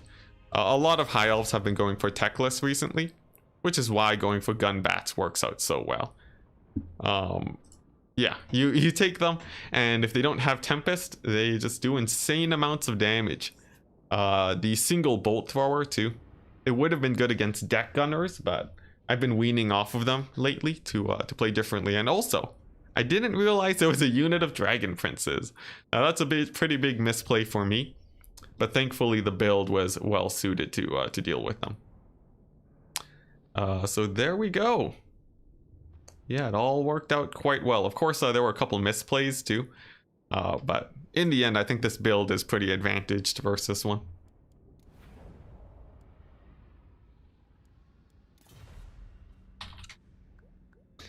All right. So next map is going to be on Eschen. The map is set. He's going to ban Skaven and Greenskins. And let's see, what faction is he playing? Eschen, ban Skaven and Greenskins, pick the Wood Elves. Interesting, interesting. So Greenskins, of course, very nice counter to Wood Elves. But there are a couple options here. For example, Bretonia, probably the best one that I'd be looking to pick. But is there anything else that I want to go? Tomb King's another possibility, but honestly, the Bretonia pick is too good to pass up here. Bretonians have a really nice matchup against Wood Elves because their armored cavalry is some of the hardest cavalry to kill off in the game, as they are really cheap, and the Wood Elves rely on archers to kill them off, specifically Way Watchers because they have armor piercing. But when it comes to Bretonia, armor piercing Way Watchers, you can only really take 3 of them, and there's just a bit too much cavalry to handle in those situations. Why would he ban Skaven? I have no idea. That's definitely a bit of a strange ban. It could be intentionally baiting out the Bretonia pick. And it's just going to be seeing who can actually play this matchup better. But it's gonna be a tough one for the Wood Elves for sure. I'm interested to see what style of play he'll be bringing. Is Skaven stronger in the matchup after Orion got nerfed? Like maybe? Orion wasn't really a core winner when it came to rushing Skaven with Wood Elves though. So I feel like Skaven has I feel like Skaven still doesn't want to play against Wood Elves. Not to mention they got nerfed too in the Brood Horror category. So I'm not sure what Kolos has to bring to bear against me. Yeah, maybe just Skaven hater, who knows. Now my build is mostly set up already. Essentially I just need to spend, it's like 1,000 more gold really, but Bretonian builds are more or less the same against most factions really. That's what makes Bretonia so easy to pick up. You really only have to master a single play style to do well with them. Lizardmen can be a good pick too, yeah. That matchup's more even, and for me, I'm a bit less practiced there. Let's see now. The question is he going to kite or is he going to go for a box? You sort of have to be able to deal with both as Bretonia, but it's not impossible to deal with both. In fact, can actually be rather straightforward. You just have to make sure that you keep your core units alive. Wood Elves is the worst matchup for Skaven right now? Maybe. Against a good Wood Elf player, you can get kited into oblivion very quickly. It's rough for Skaven.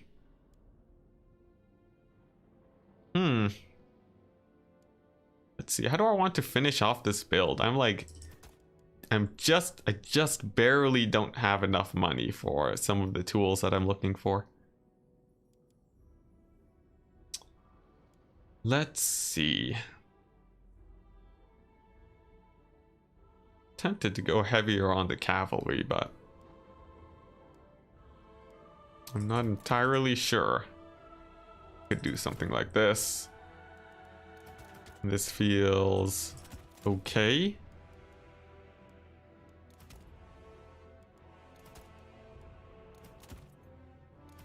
Oh wait, I think I have something of a build working right now. Oh man, but the problem is that these guys don't have shields. Alright. At the very least, one thing that I have going for Bretonia is that it's really easy to set up their armies. Their infantry is so modular that if you have a bit of extra money, it's really easy to fill out your units well enough.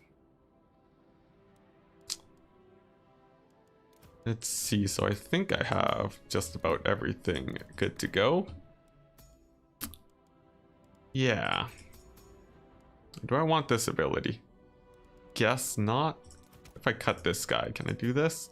I'm just rounding out the build at this point.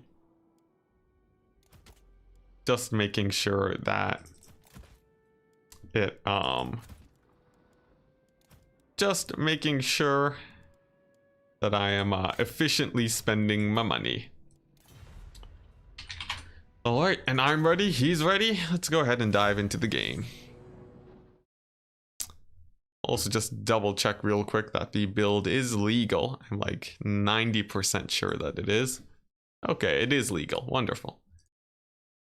Cool. So the way this matchup sort of works out, Wood Elves, they could go for a hard box. They could go for a ton of flyers. They could go for a kite build. Kite build's probably the riskiest out of all of them. Boxes too. It gives you boxes give you very little play to micro. So if your opponent is ready for it, then you're basically screwed. It's a bit of a gamble, but it pays off sometimes. Not to mention there's ways to make it a little bit more efficient to really force your opponent to be ready for a heavy box. What else? What else? Yeah, box, kite, or let's see. The Wood Elves can sort of rush here if they think Bretonians are going to go heavy on the trebuchets, but I don't think that's the best style of play. Now, in my case, I've gone for pretty heavy on the archers, 5 of them in fact, and I'm doing that because I want to make sure I can break a box. Like I said earlier, you need to commit a few resources to be ready for that. After that, it's just a million knights that will be taking to the flanks, and a single ROR Knights of the Lionhearted to deal with the possible Sylvan Knights that show up. They're my only source of magic damage, so that's pretty important. After that, I have Fey Enchantress, 2 Paladins, one of them with the Guardian effect.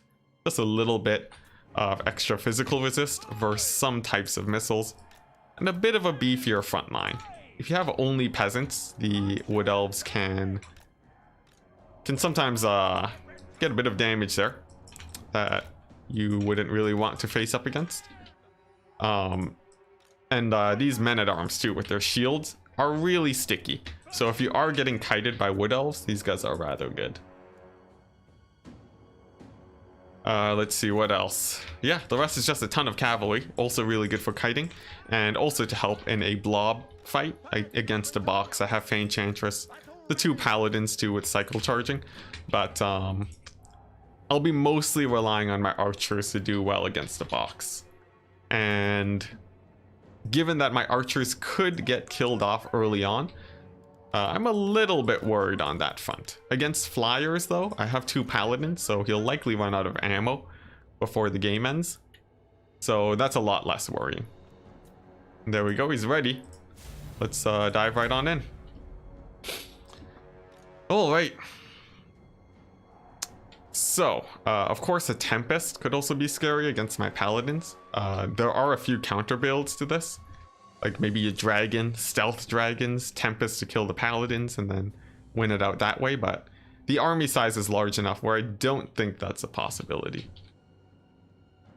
Yeah, that's right. I moved to streaming on YouTube, testing it out.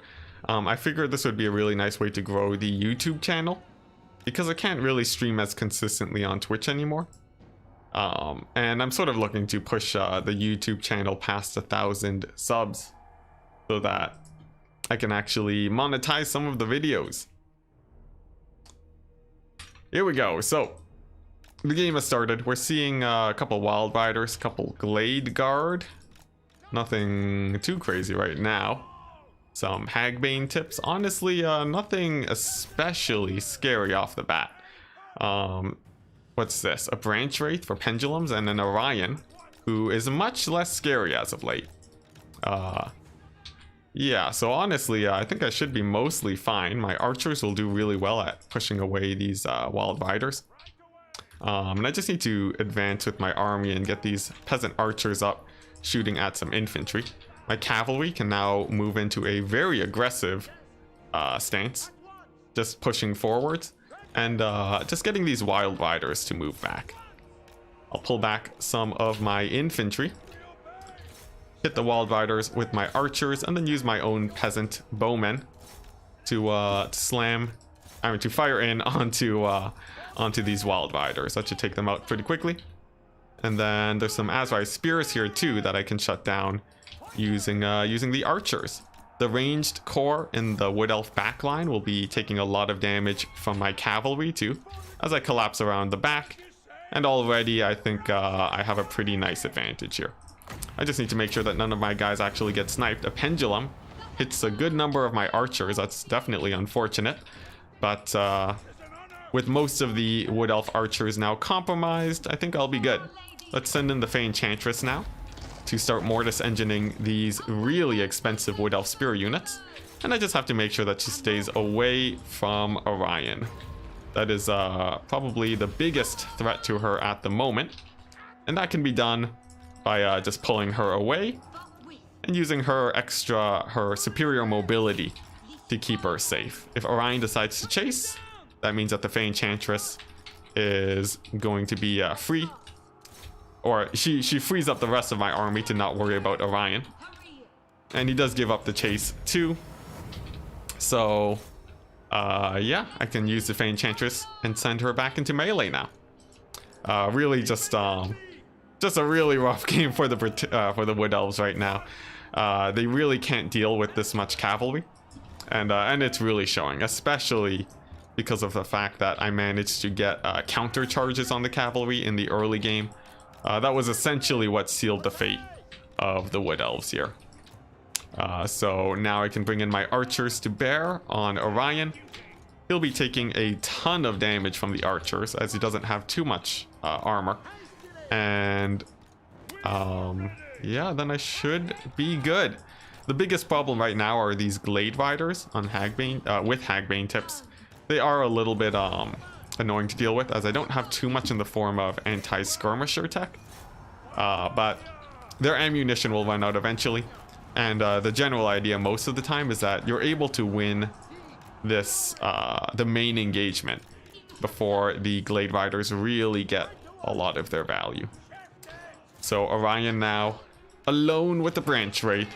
He's gonna get dived on by my two paladins. They're anti-large, they'll do very good against them. And with the supporting archer fire, he should be going down relatively quickly. I have my cavalry to make sure that no one can interfere in this particular engagement. And then just keeping a close eye on my paladins to make sure they don't die. Then I should be good. I'll also send in one unit of cavalry to support in this fight. They'll be needed just to distract Orion a bit and to make sure he doesn't do too much to my single entities. And I'm sending in cavalry instead of infantry because these guys are anti-large. So they actually do bonus damage against Orion.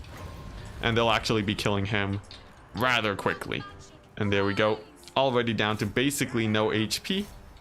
And not even able to kill off the Fey Enchantress.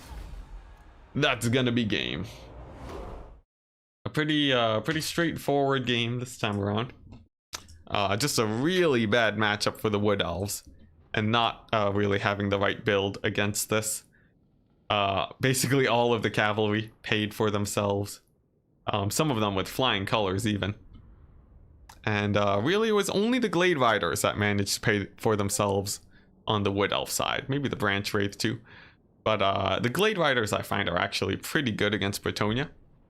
And I've been experimenting with them a tiny bit, just going hard on the skirmishers to try and win it. But it's still definitely a very hard matchup. I also forgot, since I'm streaming on YouTube, I don't have to worry about managing a record button.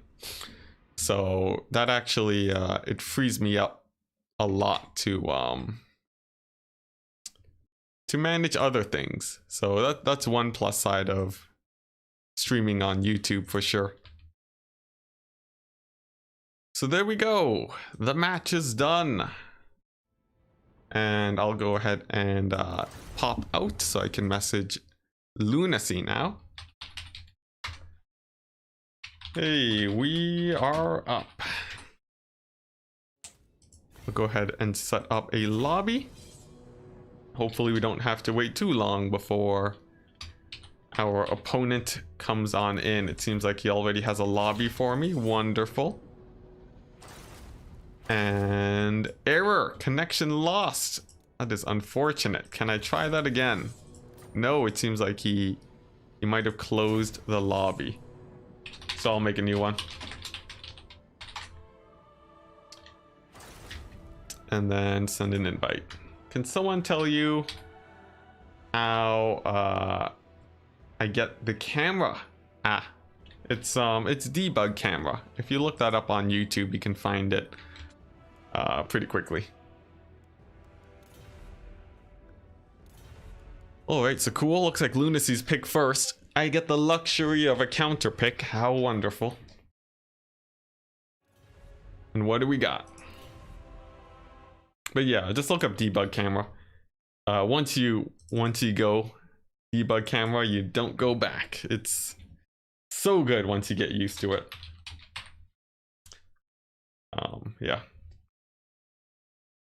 Also, I like how you typed in enticing for my name. And cool, looks like he wants Eshin as the map.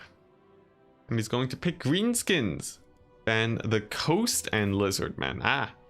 So that means he's leaving one of the main counter picks up, that being the Vampire counts. Very good for me. Alright. And I am blessed to have practiced all of the matchups against Greenskins. So I feel like I should be able to win this one. And if not, at least it'll be some pretty good practice. So cool. Let's just get that build set up and ready to go. And I believe I am ready. Autocorrect, yeah. It's autocorrect. It's always a bit too aggressive, isn't it? Nice. This is a matchup you've been wanting to see. Lunacy is a good player. Yeah. A lot of the times, Greenskins, they'll go, they can hold in this matchup pretty well. Either they go for hardcore boxes, or they go a bit wider and try to defend with stone trolls, which I've seen work pretty well. So I think my odds of winning here are actually fairly lower than you might expect, just because I'm not as familiar with this matchup as many other people. Still though, I think my micro is decent enough where I have an okay chance of winning this. Okay, ready. Yeah, I just need to make sure that my micro is on point, really. Still, it will be an uphill battle. And I might have to rely on the other two games to win this best of 3. Who knows, I might even get taken out early in the tournament. Well, maybe not early, but earlier than I would have hoped. It all depends on whether or not I can win this. As per usual, no guarantee. What I find really hard here actually is microing single entities. Having played Coast for so long, I'm really only used to microing only Luther, really. When it comes to chariots, Vargulfs, and the Dragon Lord all at the same time, plus cavalry, it generally pushes my micro to my limits. So we may see that go down today. Possibly. For those of you guys familiar with the stream, my build is going to be very similar to how I usually play out the matchup. 2 black coaches, a ton of cavalry, flank overloading, and a lot of zombies. Now, I don't think I need to flank overload with this much cavalry. I'll actually split them up into 2 separate groups.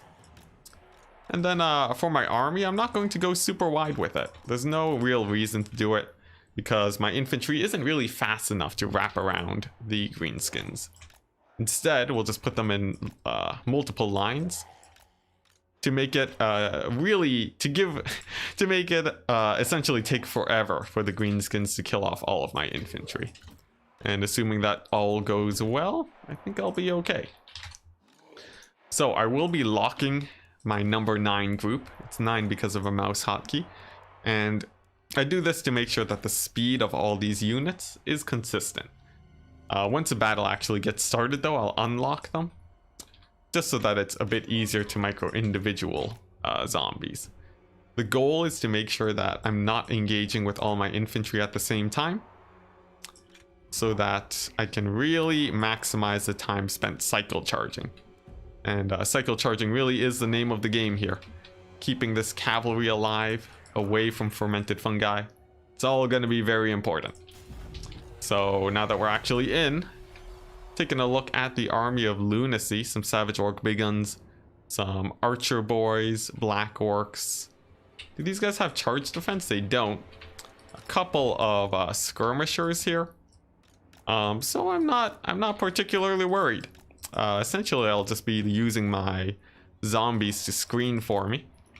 I will happily take damage on my zombies from these skirmishers as opposed to the rest of my army, as it's really just a waste of ammunition for the greenskins here.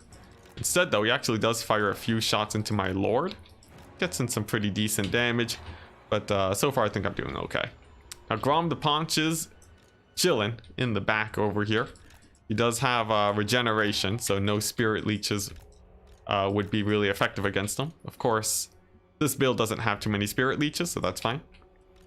And one actually a small advantage I have here is that the greenskins have deployed relatively far back.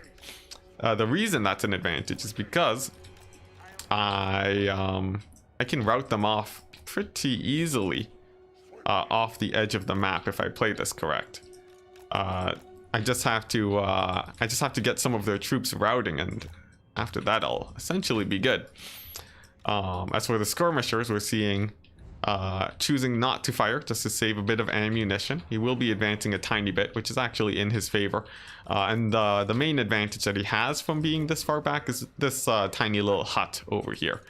It does actually have, it blocks one of my attack avenues with my black coaches and my knights. So that's going to be a little bit of an issue. Now, if I can catch these skirmishers, that would be absolutely amazing, but some nice play from Lunacy, just making sure that doesn't happen. And soon enough, I'll be able to get the main engagement on. Really, I just want my black coaches to do well here. And they should be able to fare decently just by moving into position and charging straight through these greenskin infantry forces.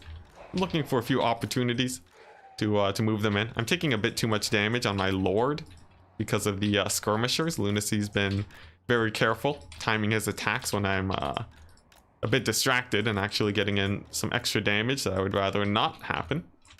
And even my black coach taking a few hits. A little bit scary, but soon enough I will have a surround. The black coach does take a pretty massive volley though. But I should be able to catch out some of the skirmishers here, which is really good, as they don't have very many opportunities to flee from this situation. Grom dives in onto my infantry, no biggie. And now I can start compromising a few of the archers.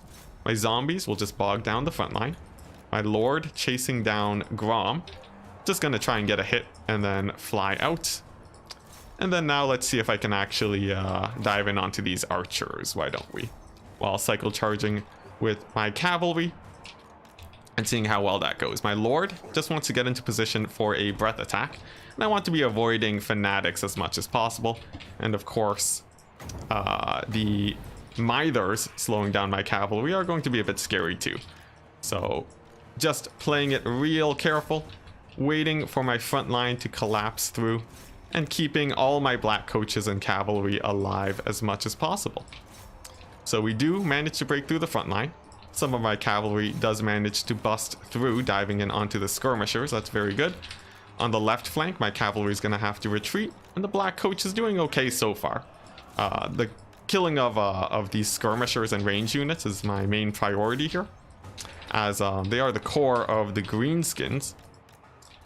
So basically all hands on deck trying to finish off these guys. I'll use an overcast and a heck to heal up most of my forces in this blob fight here. And given that I have a lot of infantry here ready to surround, I think I should be able to do fairly good here. Let's go ahead and keep bouncing around with the black coach though, and start thinking about maneuvering my cavalry out of this fight, as it's not the most advantageous position to have your cavalry not able to constantly cycle charge. I need to get them out and just continue moving up with my zombies, avoiding fights where I can. Now Grom, he does actually get a pretty nasty engage onto my my lord. I lose a single unit of cavalry too, but not before I rout off some archers. I'll be able to chase them off with my knights. And for the greenskin melee savage orc big guns, they're about to eat a pretty nasty breath attack. There we go. That kills off a rather large number of them. And they should be routing off the map soon. Now this blob over here, that's probably one of the scarier threats. Not to mention the black orcs too are going to be pretty punishing here. And I need to start landing some more breath attacks and actually cleaning up a lot of the greenskins. I also lost one of the black coaches while I wasn't looking. And that's definitely very bad. Still though, I still have a decent amount of infantry. I'll just need to group up with some of my army. Get into a bit of a better position here. I'm thinking of routing off some of these guys. Using my lord and some cavalry charges into the back. I will be able to catch out a few skirmishers too. And with the big old debuff, I think I should be able to hit most of them and get them routed off the map. But the balance of power is looking pretty rough now, as there are still quite a few greenskins that I have to manage. Let's go ahead and let's see if I can pull back with my lord. And I want to get a nasty charge on Grom at this point. Grom is probably the main target here. He's a tiny bit exposed, although still he'll be pretty difficult to properly shut down. If I can get a proper charge on him, I think I should still be okay. Let's go ahead and give my lord extra charge bonus. He gets a nasty hit on Grom. That's huge in my favor. And if I can shut down these archers, that'll be immense for me too. But my lord is getting hit up by Grom now, and he's gonna need to escape from this fight. He's actually taking a lot of damage right now. And zombie summon to save him. Not the best use of zombies. It's a little bit of a waste that I had to throw that down. But still, I'm in a okay-ish position here. It really depends on how well this breath attack does versus Grom, I think. As if I can kill him off, that would be really nice, but it looks like the breath attack doesn't land. And Grom will manage to escape, so it's all about using this final black coach here and trying to do well with it. I will be able to snipe out a river troll hag at the very least. I do still have a unit of black knights also chasing off skirmishers, and the ability to cycle charge is still going to be very scary against the greenskins. Grom though, does dive in towards my lord, I will just barely be able to get him to escape, I think. And then probably get a nice counter charge on Grom too. So that's definitely a plus. The Black Orcs are out of position. I do have a Helm of Discord, and I do manage to bog down Grom. So the question is now, can I actually kill him?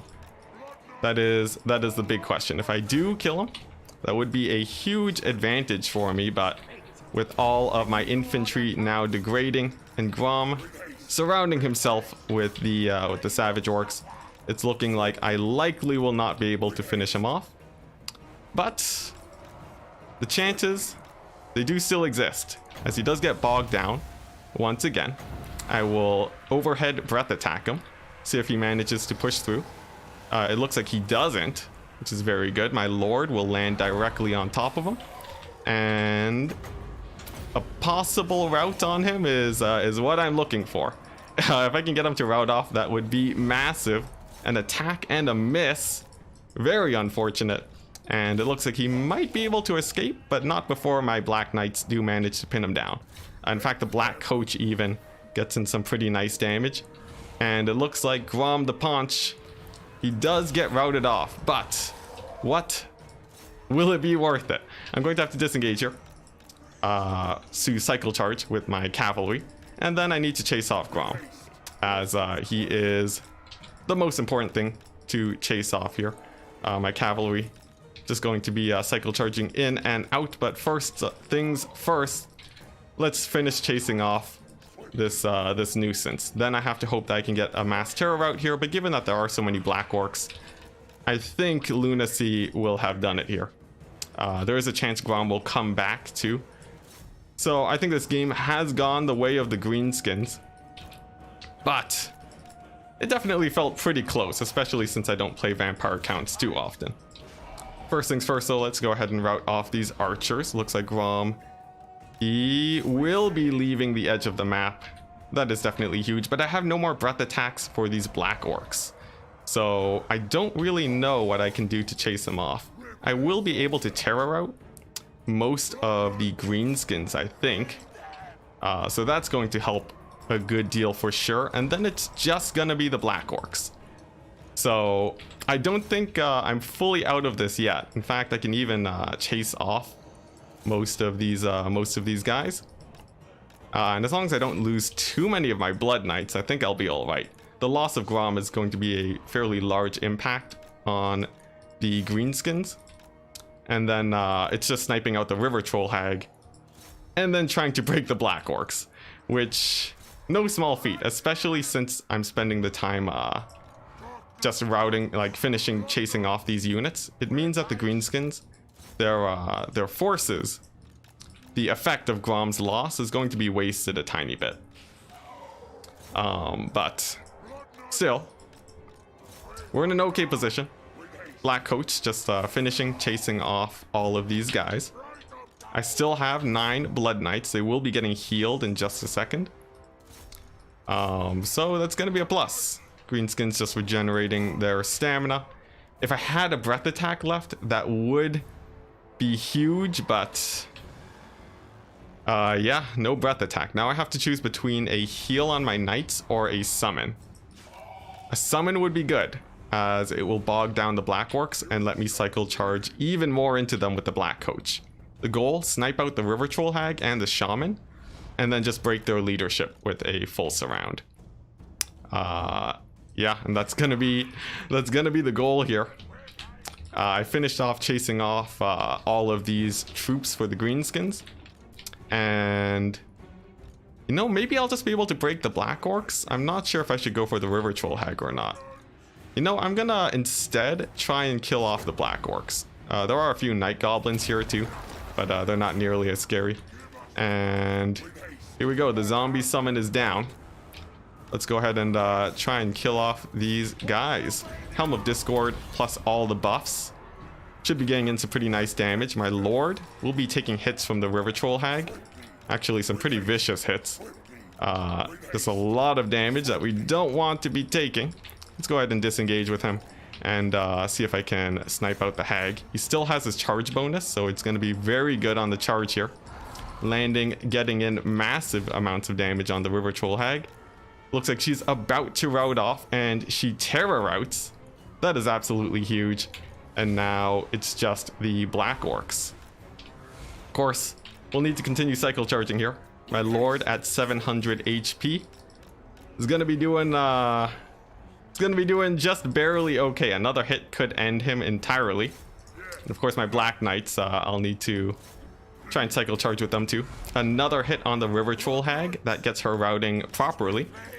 And that means that now it's just... I have a Black Coach against Black Orcs. That's actually really good for me as a Black Coach. Really nice as an anti-infantry tool. Will be able to get quite a bit of damage on top of them with enough cycle charges. Of course, I also need enough Winds of Magic for another zombie summon, hopefully. Looks like the Black Orcs, they do disengage too to chase after my Lord. And we're 1 Winds of Magic off from a zombie summon, but I will have another one in just a second.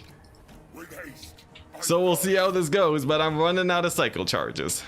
Now, I need to finish chasing off the River Troll Hag. We definitely don't want her coming back, but you know, these zombies are going to be running out soon. I need to finish off these Black Orcs instead of trying to chase off the River Troll Hag. The Orc Shaman will be routed off fairly easily. In fact, a single charge gets him off the battlefield. That is absolutely huge. Black Coach with cycles, gonna be insane. And another zombie summon. My saving grace here is gonna be dropping down on top of these forces. And I think we done did it. I think we just barely done did it. Oh my gosh. Final zombie summon, finishing off the Night Goblins. My Lord will be killing off the Orc Shaman. And that's gonna be it. And that is why, guys, vampire counts can do pretty well versus greenskins. Cycle charges and terror in the late game, absolutely brutal. And it all came down to that huge Grom snipe at the end. Now, I could have been better on my breath attacks. A lot of things could have been done better. But even so, it still worked out. If I managed to keep my second Black Coach alive, it would have been an easy win for me. The fact that I lost that so early was my main major misplay that put me behind. But I was still able to barely pull through. Thank goodness for zombie summons, right? Oh my gosh. GG. GG indeed. Woo. Oh my gosh.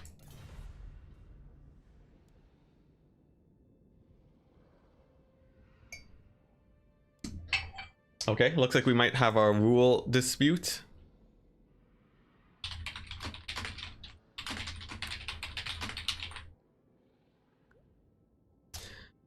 Ooh, alright. Now, single entities do have the ability to disengage. Alright, he says it's a rule break, so we'll send it to an admin. Okay, I'll send replay to an admin. Alright. So, we have a rules dispute, guys. Let's go ahead and see if it was a rule break. So, the sketchy thing that I did was I disengaged with my army to go and loop around his forces so that I could chase off routing units. It did buy me extra time, and the game was very close, so an admin could rule it either way. But the best way is to go ahead and send it to them. So let's see, who are the admins here? I guess I'll message Iron Thunder.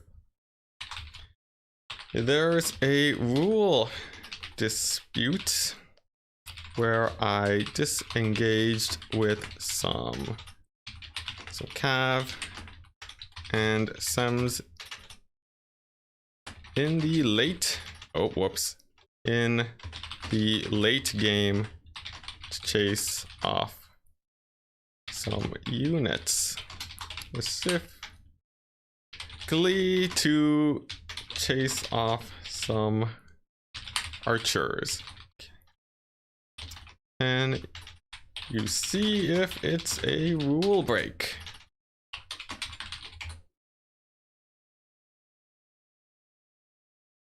All right, I am sending the replay, and now we wait.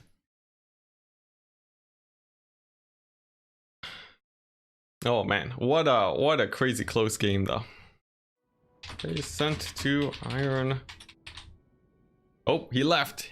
He left the lobby. All right. So lunacy. All right. Well, I guess whether or not it's determined to be a rule break, we'll still likely have to play games. So I guess we continue to wait. I'll direct message him on Discord. Okay, I messaged Iron Thunder with the replay. He should get back to us in a second. All right. All right, looks like Lunacy had to leave for a quick second. He's watching the replay. All right. I guess we might as well too. Why not? It's a good analysis. And we have nothing better to do while we wait. Loopy saying his army wasn't very good, you think? Possibly, but it still gave me a hard time. I'm notoriously bad at remembering to use my breath attacks. Here we go. GG, Mighty Dragon. Alright, so here we go. We will skip to the end of the replay since all this stuff at the beginning was legal. And we just need to see if the disengage was fine. But yeah, how are you guys doing? It looks like the tournament is going fairly well so far. I think in this case, really focusing on Grom might be the better thing to do here. Although trying to snipe Grom is always a bit of a problem. He's a really sticky one, and very hard to actually kill off. Have the engage on the archers here, which works out pretty well. And then let's see, we do rout off one Savage Orc Big Gun. Now that was my first breath attack. I needed another breath attack to rout off a second one. Meanwhile, the archers in the back take a lot of damage. This was a huge trade. I don't know if it was really worth it in the end. And my lord, he probably could have been sniping out targets here. I did lose a black coach in that blob. That was probably one of the major misplays. And I think he could have been cycle charging like the River Troll Hag earlier. And just sniping out greenskin lords. Like there wasn't any mass to pin down my dragon lord. So he probably could have been a lot more aggressive with his sniping attempts instead of going for infantry the whole game. And instead just leaving my cavalry for the infantry. Did you see the epic clan war? Not yet, Lunacy. I only saw part 1 of it, but nothing else after that. Okay, so now here's the point where my dragon lord almost died to Grom. That was pretty sketchy. And then we get another charge in. No, actually, I don't charge him here. Yeah, I feel like I really need to snipe out single entities more with my lord. Like, look at that, 2 hits and he already routs off a River Troll Hag. He really should be sniping out targets more. Like, I have more than enough cavalry for infantry and so on. All right, so here's the moment. We have we terror routed Grom. I miss an attack, and then here we go. So we rout off Grom. I have cavalry and my black coach. I disengage, and then as soon as these guys are out of the picture, I loop around to hit the archers, and this was the main contention. The loop around, was it too long or was it not? But yeah, there we go. We hit the archers, and then the rest of the game is chasing off routing units. Although this wasn't the main point of contention, there shouldn't be any cycle charging while this happens too, just because cycle charging while chasing routing units is pretty. It's essentially just full-on cycle charging because you can chase routing units for quite some time. And there we go. That's the game. That is it. Yeah, so it wasn't a very long disengage to chase the archers. I think my cavalry took a bit of a longer loop than they should have, but it seems pretty fine. So we'll see. Pretty good, pretty fun game though. It was super close. Super duper close.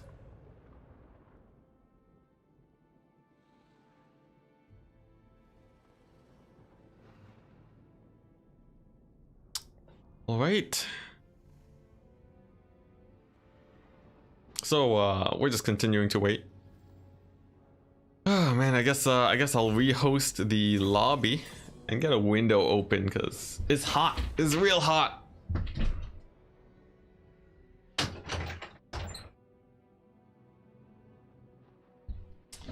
Ah, there we go.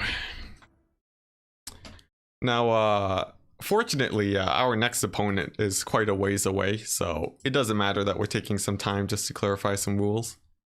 Absolutely no problem. We just, yeah, continue to chill. We'll be waiting either way, really. You are allowed to disengage, though. What's the issue? I think the issue was that I took too long to chase, to finally engage the archers. I think that was the thing. He said like it took me 30 seconds to get on top of the archers. Was the point of contention. So not that I disengaged, but that it was stalling for time.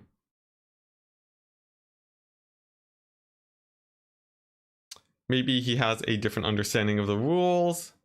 Like possibly. Either way, it's better to get it checked by an admin if you're unsure. I know the disengage rules were something that did happen a little bit recently though, so that could also be a thing.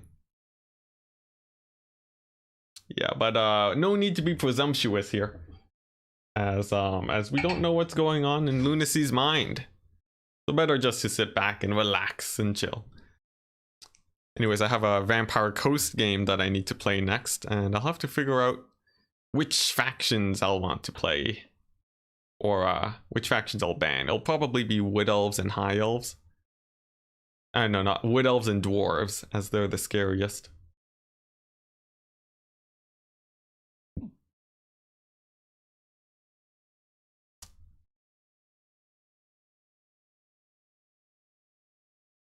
You can't instantly travel. Never mind. Yeah, anyways. Well, I don't think you're completely wrong. Bib. I'll just call you Bib, because well, I don't know, Biblington, whatever. Anyways, yeah, I don't know if you're completely wrong. I'm just leaving some doubt in there.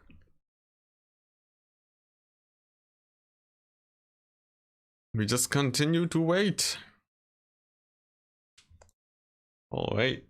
So let's see how everyone else is doing in the tournament so far. We have Ulrich Rahl, Tank, Migsa, Karadok. I've never seen them before, but happy we have some people that I'm unfamiliar with. Most of these people I recognize though. Green One, Sveritrasm, Talcor, Deadly Bunnies, Noob for Life, Hadries. We got a lot of people that to face down today. Lots and lots of yeah, very well-known people. And potentially up-and-comers or people that I just don't recognize, which is also a possibility. Oh, there's Iskandar too, and Peanut Butter Special. Nice. Just yeah, it's all like, it's like 80% familiar faces. That's pretty cool. Now Ulrich Rahl, if we do win this match, I'd be pretty worried about Ulrich Rahl. Lunacy saying, can we play our second game? Alright, well, I guess. Let's see, if we have to replay, it doesn't really affect anything. Sure, I guess the match result doesn't change much. Alright. So we'll go ahead and dive into that while we wait for the replay to be checked. And I'll go VP. Ban the Wood Elves and the Dwarves. Undead for life. Here we go. On Prague. On Prague.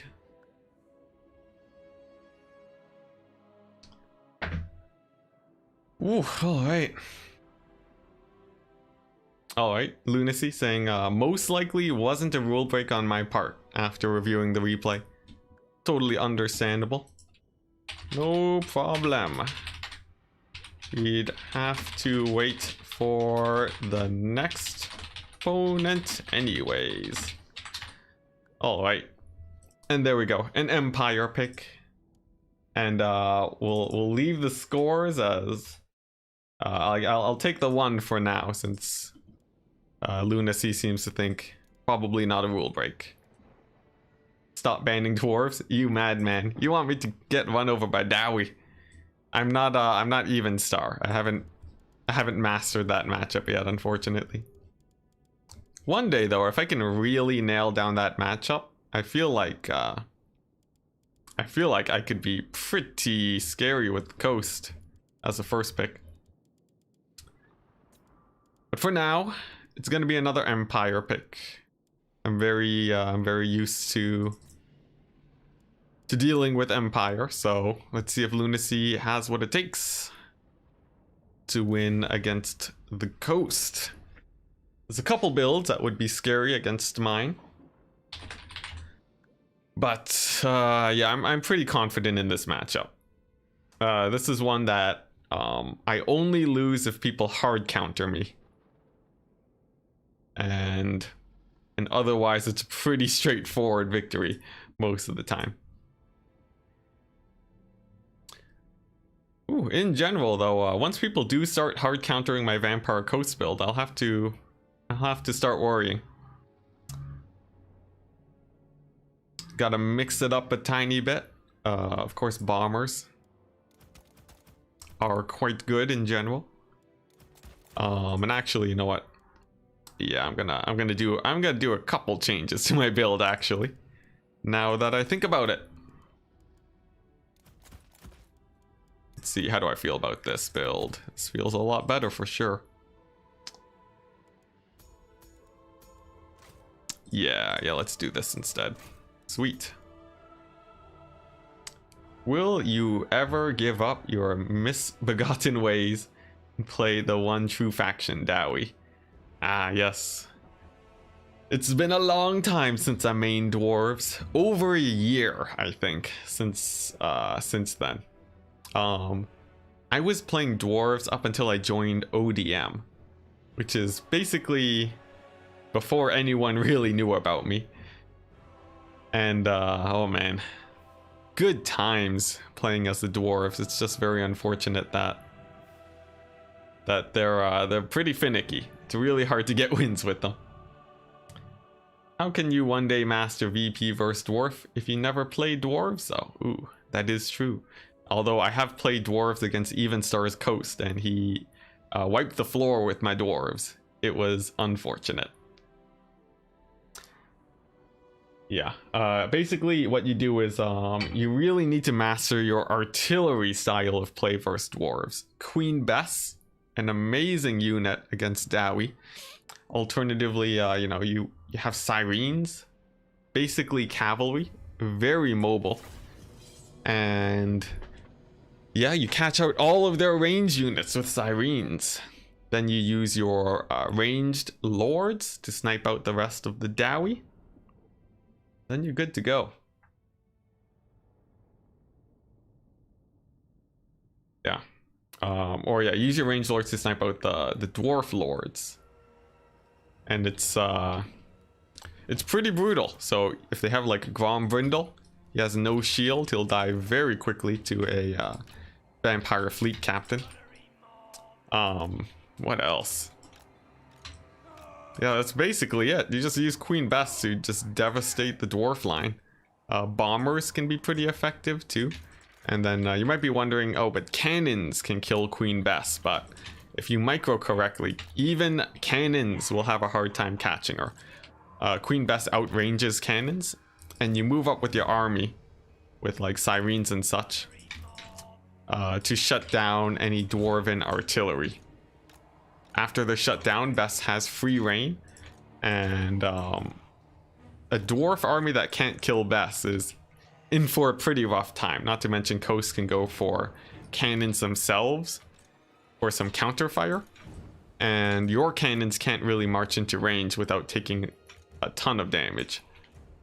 So yeah, it's generally a pretty good time for the good old coast if you can manage that well enough. But I just haven't practiced that matchup a ton. So this is what we're doing for now. So gun bats, we'll put them on 5. We'll make sure everything has a guard mode.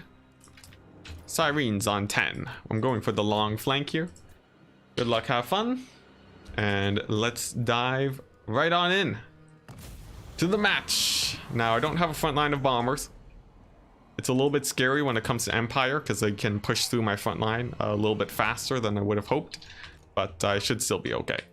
Now, the Empire forces, they have a bit of a flank overload already set for me. I could pivot my army, but that generally takes a bit too long. However, he has no artillery, so I am free to pivot as I wish without having to worry about being punished for the extra time spent repositioning my army. Now, Sirens. How do you deal with Sirens? There should be a Firecaster or Volkmar the Grim. In fact, there's both. The Firecaster has Burning Head, and these are probably Knights of the Blazing Sun indeed. So, lots to worry about for sure. First off, though, I can move my bombers to this far flank, and Empire basically has nothing that can really easily deal with that. Not to mention the magic damage is going to be split up pretty hard on the Empire side. And their archers are going to be split up pretty hard too. I have a bunch of threats, and this front line is not particularly scary versus me. Although I will need my bats to actually kill off most of the flagellants if I want to do okay here. The dogs, however, they're going to be chilling in the back line. Their job specifically is to kill off the... Oh man, that's a lot of huntsmen. Wow. A little bit of a mistimed dodge, and my bats take 1,000,000 damage. That is a pretty bad start already. Let's see here. I do dodge another volley though, and it looks like most of them will be living. I will have to throw down a heal on top of them, unfortunately, though, as the huntsmen, they do get a pretty nice catch right off the bat. Now, still, heal from Noctilus will be patching up one of my units of bats. They will be surviving. And now I have my deck gunners firing away. This is my main advantage that I'll be pulling together. Just using the deck gunners to really do well and preventing a flank by having a pretty scary flank of my own. These Sirens are really devastating to Empire forces. And they should be able to do well. Now Volkmar, he is on a horse actually. And that's a pretty interesting choice. It does make him a lot more mobile for sure. And we'll see how well he does on top of that. As for the Empire forces, I can move my Sirens up now. And the bomber bats, they need to kill off the flagellants. That's actually their main priority. My Noctilus, he can play quite aggressively here, just throwing down zombies in front of these Empire forces. A flaming sword goes down onto these huntsmen, but I can dodge with the Sirens, sort of waste their ammunition. And then as long as I can keep most of these archers busy, my deck gunners can actually kill off quite a few of them. The scurvy dogs just bouncing around, causing as many issues as possible. These Sirens, I will need to heal them up. Let's see if I can actually get them high on HP. And the scurvy dogs, they're just gonna move on in and start munching away on the archers. Most of these guys are actually occupied now with all of my forces sort of bouncing around, and with only one unit of Empire Knights, they're not going to be doing too much. For Volkmar, he's diving on in. I can snipe him out with some heavy gunfire. And the scurvy dogs, their job, just causing as many distractions as possible. The flagellants, though, are going to be pretty scary, but big misplay on Volkmar. He gets absolutely devastated and routed off the map. Now that is really rough. If he goes down, yep, and he does, that's going to be it for the Empire leadership. And yeah, it's essentially just cleanup now. Wow, that is very unfortunate. And as long as I can clean up the flagellants, then I'm in a very good position. Noctilus will be using summons. A big burning head drops onto my onto some of my forces here. Not too much of a problem. The Knights are going to get focused down by the deck gunners. and the handguns, and with a heal, that burning head really shouldn't have too much of an impact on me. So yeah, I just have to close it out now. All these archers are trying to jump my guns now, but with the bats in the air and zombies being summoned, they don't really have much of a chance to push through into the back line. Essentially just running into a hail of bullets. Same with the knights. Although the knights do manage to push through pretty far, they will get routed off pretty quickly with the loss of Volkmar. And I think that's gonna be it. GG. All right. And yeah, there we go. Yeah, pretty straightforward game. In the end, it was just Volkmar getting sniped off was the most unfortunate thing. Otherwise, it could have been a lot scarier.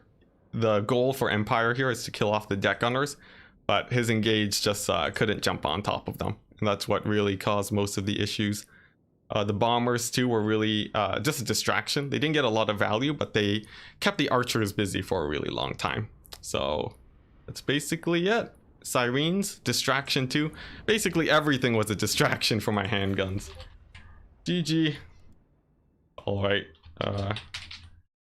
Luna C said it's probably legal.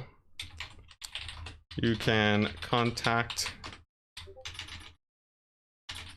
him to confirm.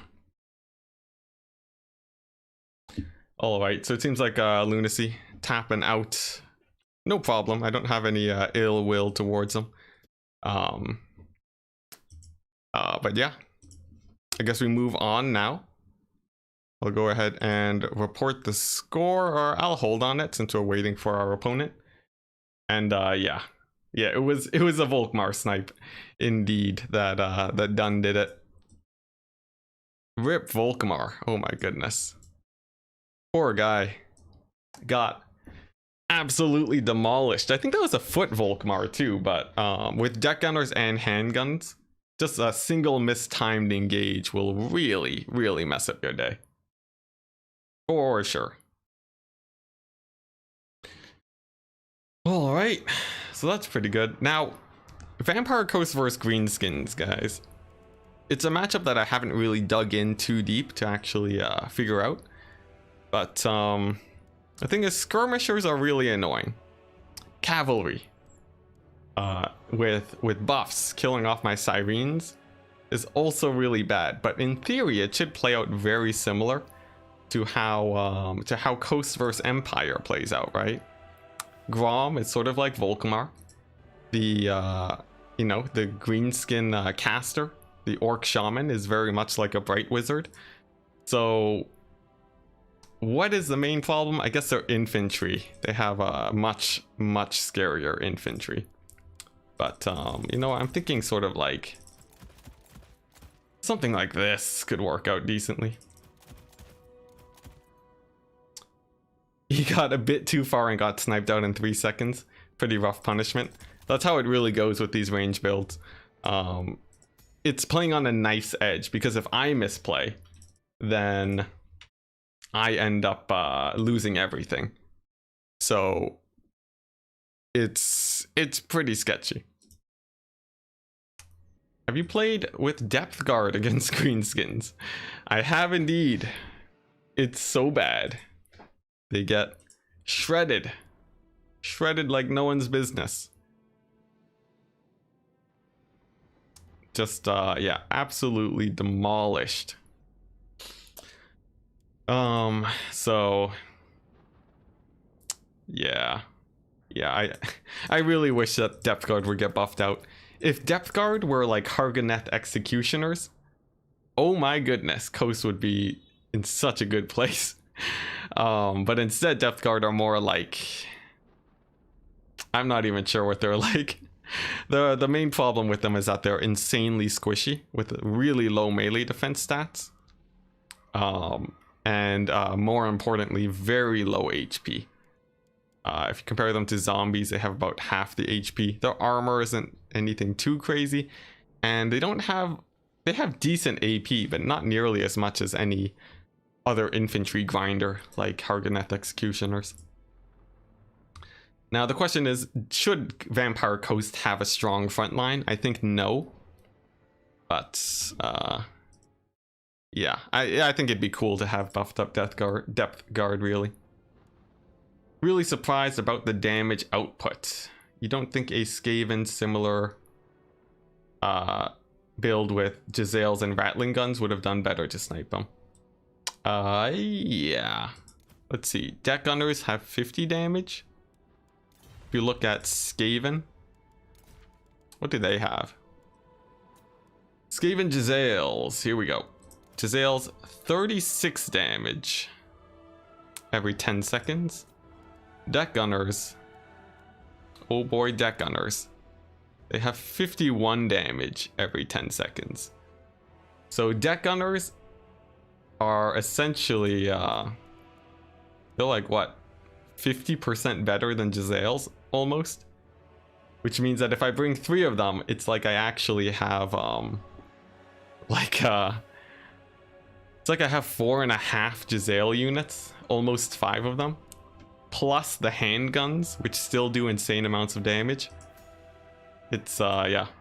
It's not too bad. It's not too bad.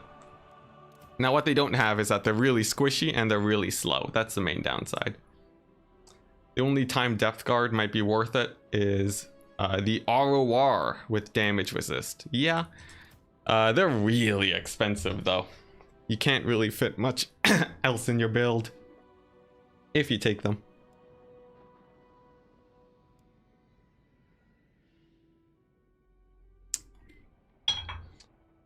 Ooh, alright. Now, let's see, greenskins.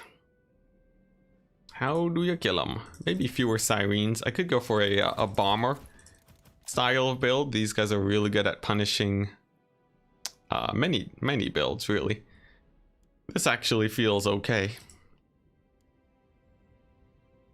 Let's see, what else? I could go for Scurvy Dogs, but the greenskin skirmish core is actually... it can kill off Scurvy Dogs pretty quickly. And the problem is that the skirmishers actually do pretty good against my bombers too. Now I'm wondering, if I go Necrofex Colossus with Noctilus, this can go okay against greenskins. You kill the skirmishers, and then you move in with the deck droppers. Plus the Necrofex, it's a good source of terror too. It's an artillery piece. So I think it's all right. Still, you need a way to kill off Grom, and usually I go for gunnery whites, but I'm not sure. I'm wondering if the Mourngull Haunter is actually a better option against Grom. At minus 36 speed, it's not terrible. Alternatively, I could run a single Lamprey's Revenge instead, which maybe it does okay. Here, let's do some tests real quick. I do need to find a proper build against greenskins. It's just a matchup that I never really played very much in the past. So let's see. Custom battle, here we go, guys. And we're just waiting on Ulrich Wall or Caradoc to finish up their match before we dive on in. Okay, so we got Grom. He has all of his abilities. We have a Lamprey's Revenge. Can we kill him? You know, maybe I should run Araness Assault Spite against greenskins, right? She has a net. That's actually not terrible. She'll take forever to Spirit Leech to death. What does she have? She has 22% damage resistance. Like, there's a non-zero chance that Araness is actually good against greenskins, especially because of the net. But what I'm wondering, I forgot, the AI is pretty terrible, but oh, actually no, they are cycle charging. There we go. So let's see. Yeah, Grom can kill off the Lamprey's Revenge, no problem. Look at that. Look at that damage. If he waits for cooldowns, the Axe of Grom would actually kill them off. Although if he doesn't have his buffs, they do okay. I just feel like the Archer Fire would really cause problems. Aranessa, Net, and Snipers. What do you mean by snipers? I don't have too many possible snipers. But, ooh, I can give bonus versus large. Look at that. I give my crabs bonus versus large. They have like a melee attack. You know, that's not terrible. It's a hard one to figure out since you want to snipe out Grom, but greenskins have a good answer to what the snipers can bring. Yeah. Before it would have been Luther, but against skirmishers, Luther actually has a pretty rough time. But an Aranessa crab squad is actually decent. The main downside is that I don't have a way of... It means I don't really have a way of doing much else, you know? Like, this is a lot of money, and I still need to take a caster. It reduces my cost by quite a bit, but like a full surround on Grom like this, even if he tries pushing through, you know, it's a deadly trap. Now with archer fires, I think the Lamprey's Revenge would still die, but it's a good start. It's a good start. Aranessa though, only 4,000 HP. She's totally gonna get killed by archers. So I'm not sure. Deck gunners, against greenskins, deck gunners actually have a pretty rough time. Spirit leeches specifically will absolutely murder them. Like, no problem.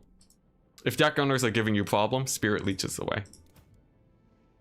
But like, look at that. That's a lot of money spent on these two. Now, what I'm actually wondering now, does Aranessa kill Grom? If she can duel Grom on her own, that changes things a tiny bit. It might not be better than 2 gunnery whites, but the net, the glorious net, could be the way to victory. 4,000k is a proud Dowie Lord level HP.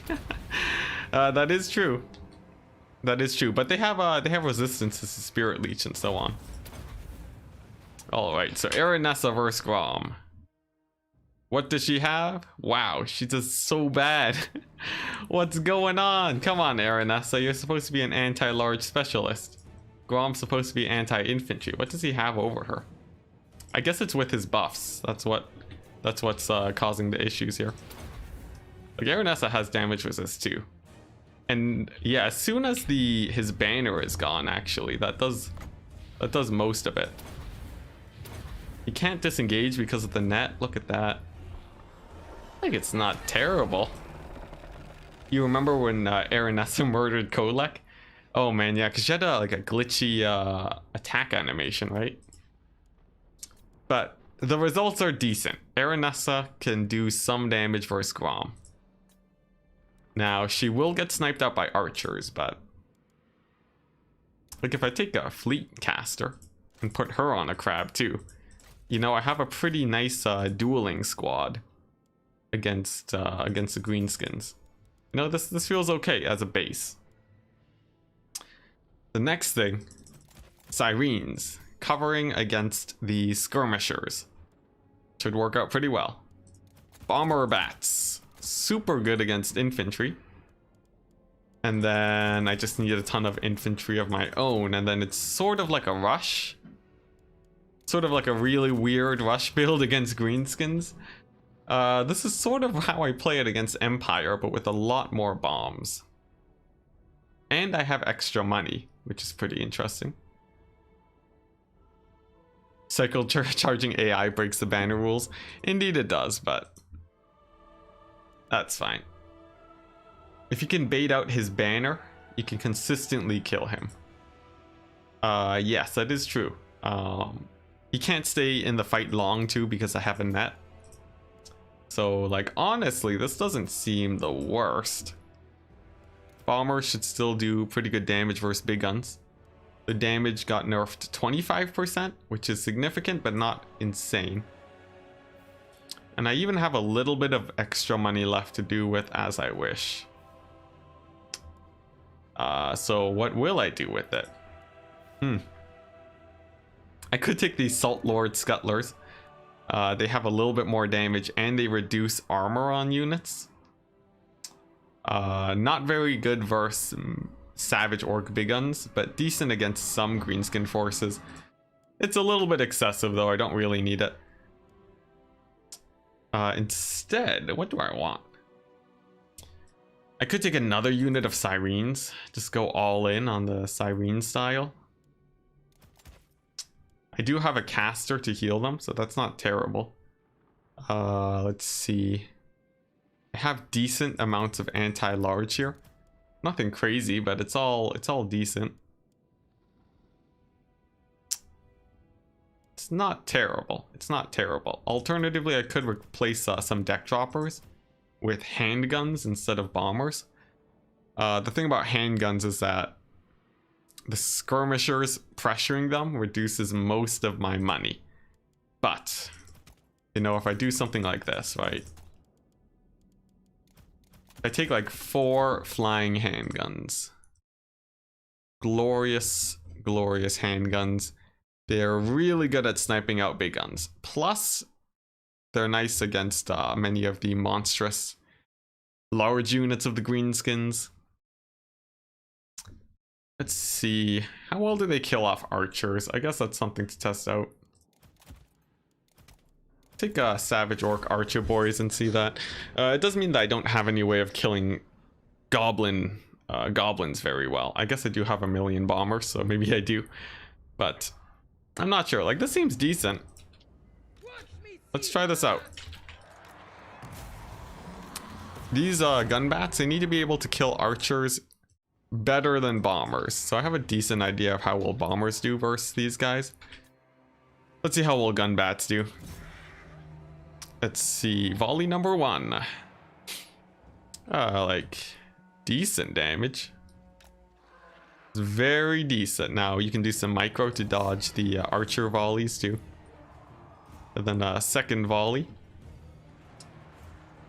It's not terrible. It's honestly not terrible. Plus the extra range is pretty good. I don't have a gunnery wight to give them ammo, so they will actually run out of ammo pretty quickly, but like, this is pretty good. This is pretty good. They have enough ammo to kill off a couple units of archers. Maybe Empire's not that favored versus Vampire Coast. I think so. I've played it on the Empire side a couple of times, and against the build that I usually run, Empire, it feels very rough for sure. Just that deck gunner build plus the flying bat bombers, you have so many threats to deal with. It's pretty scary. But yeah, this build seems okay. Honestly, it's not very bad. I can even double down on the bombs and just go all in. You know, 5 zombie bombers, 2 flying bombers, 3 handguns. That should be able to kill off quite a few archers, distract them. The sirens are doing good too. And then I can win the frontline fight with this. If there's a bunch of chariots, I still have guns that'll do well. And I have 2 monstrous units that do good. Terror. Like, it's all there. So maybe this is okay. I'll try it out the next time I face up against greenskins. Let's go ahead and save it.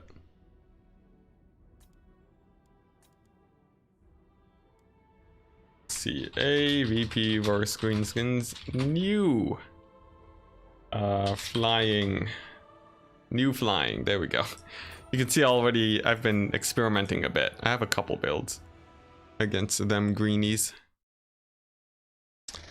But yeah, we're still waiting for our opponent right now. It's gonna be a while. I can change the score name. Let's see, Olivic Wall / Karadoc. There we go. This is just what happens when you play in tournaments. Sometimes you'll be waiting for a while. They're not gonna get enough value without more powder. Oh yes, that's true. My flyers, they don't have any extra powder. Yeah, that makes it a bit scarier, doesn't it? I can fit in enough money for 1 gunnery wight.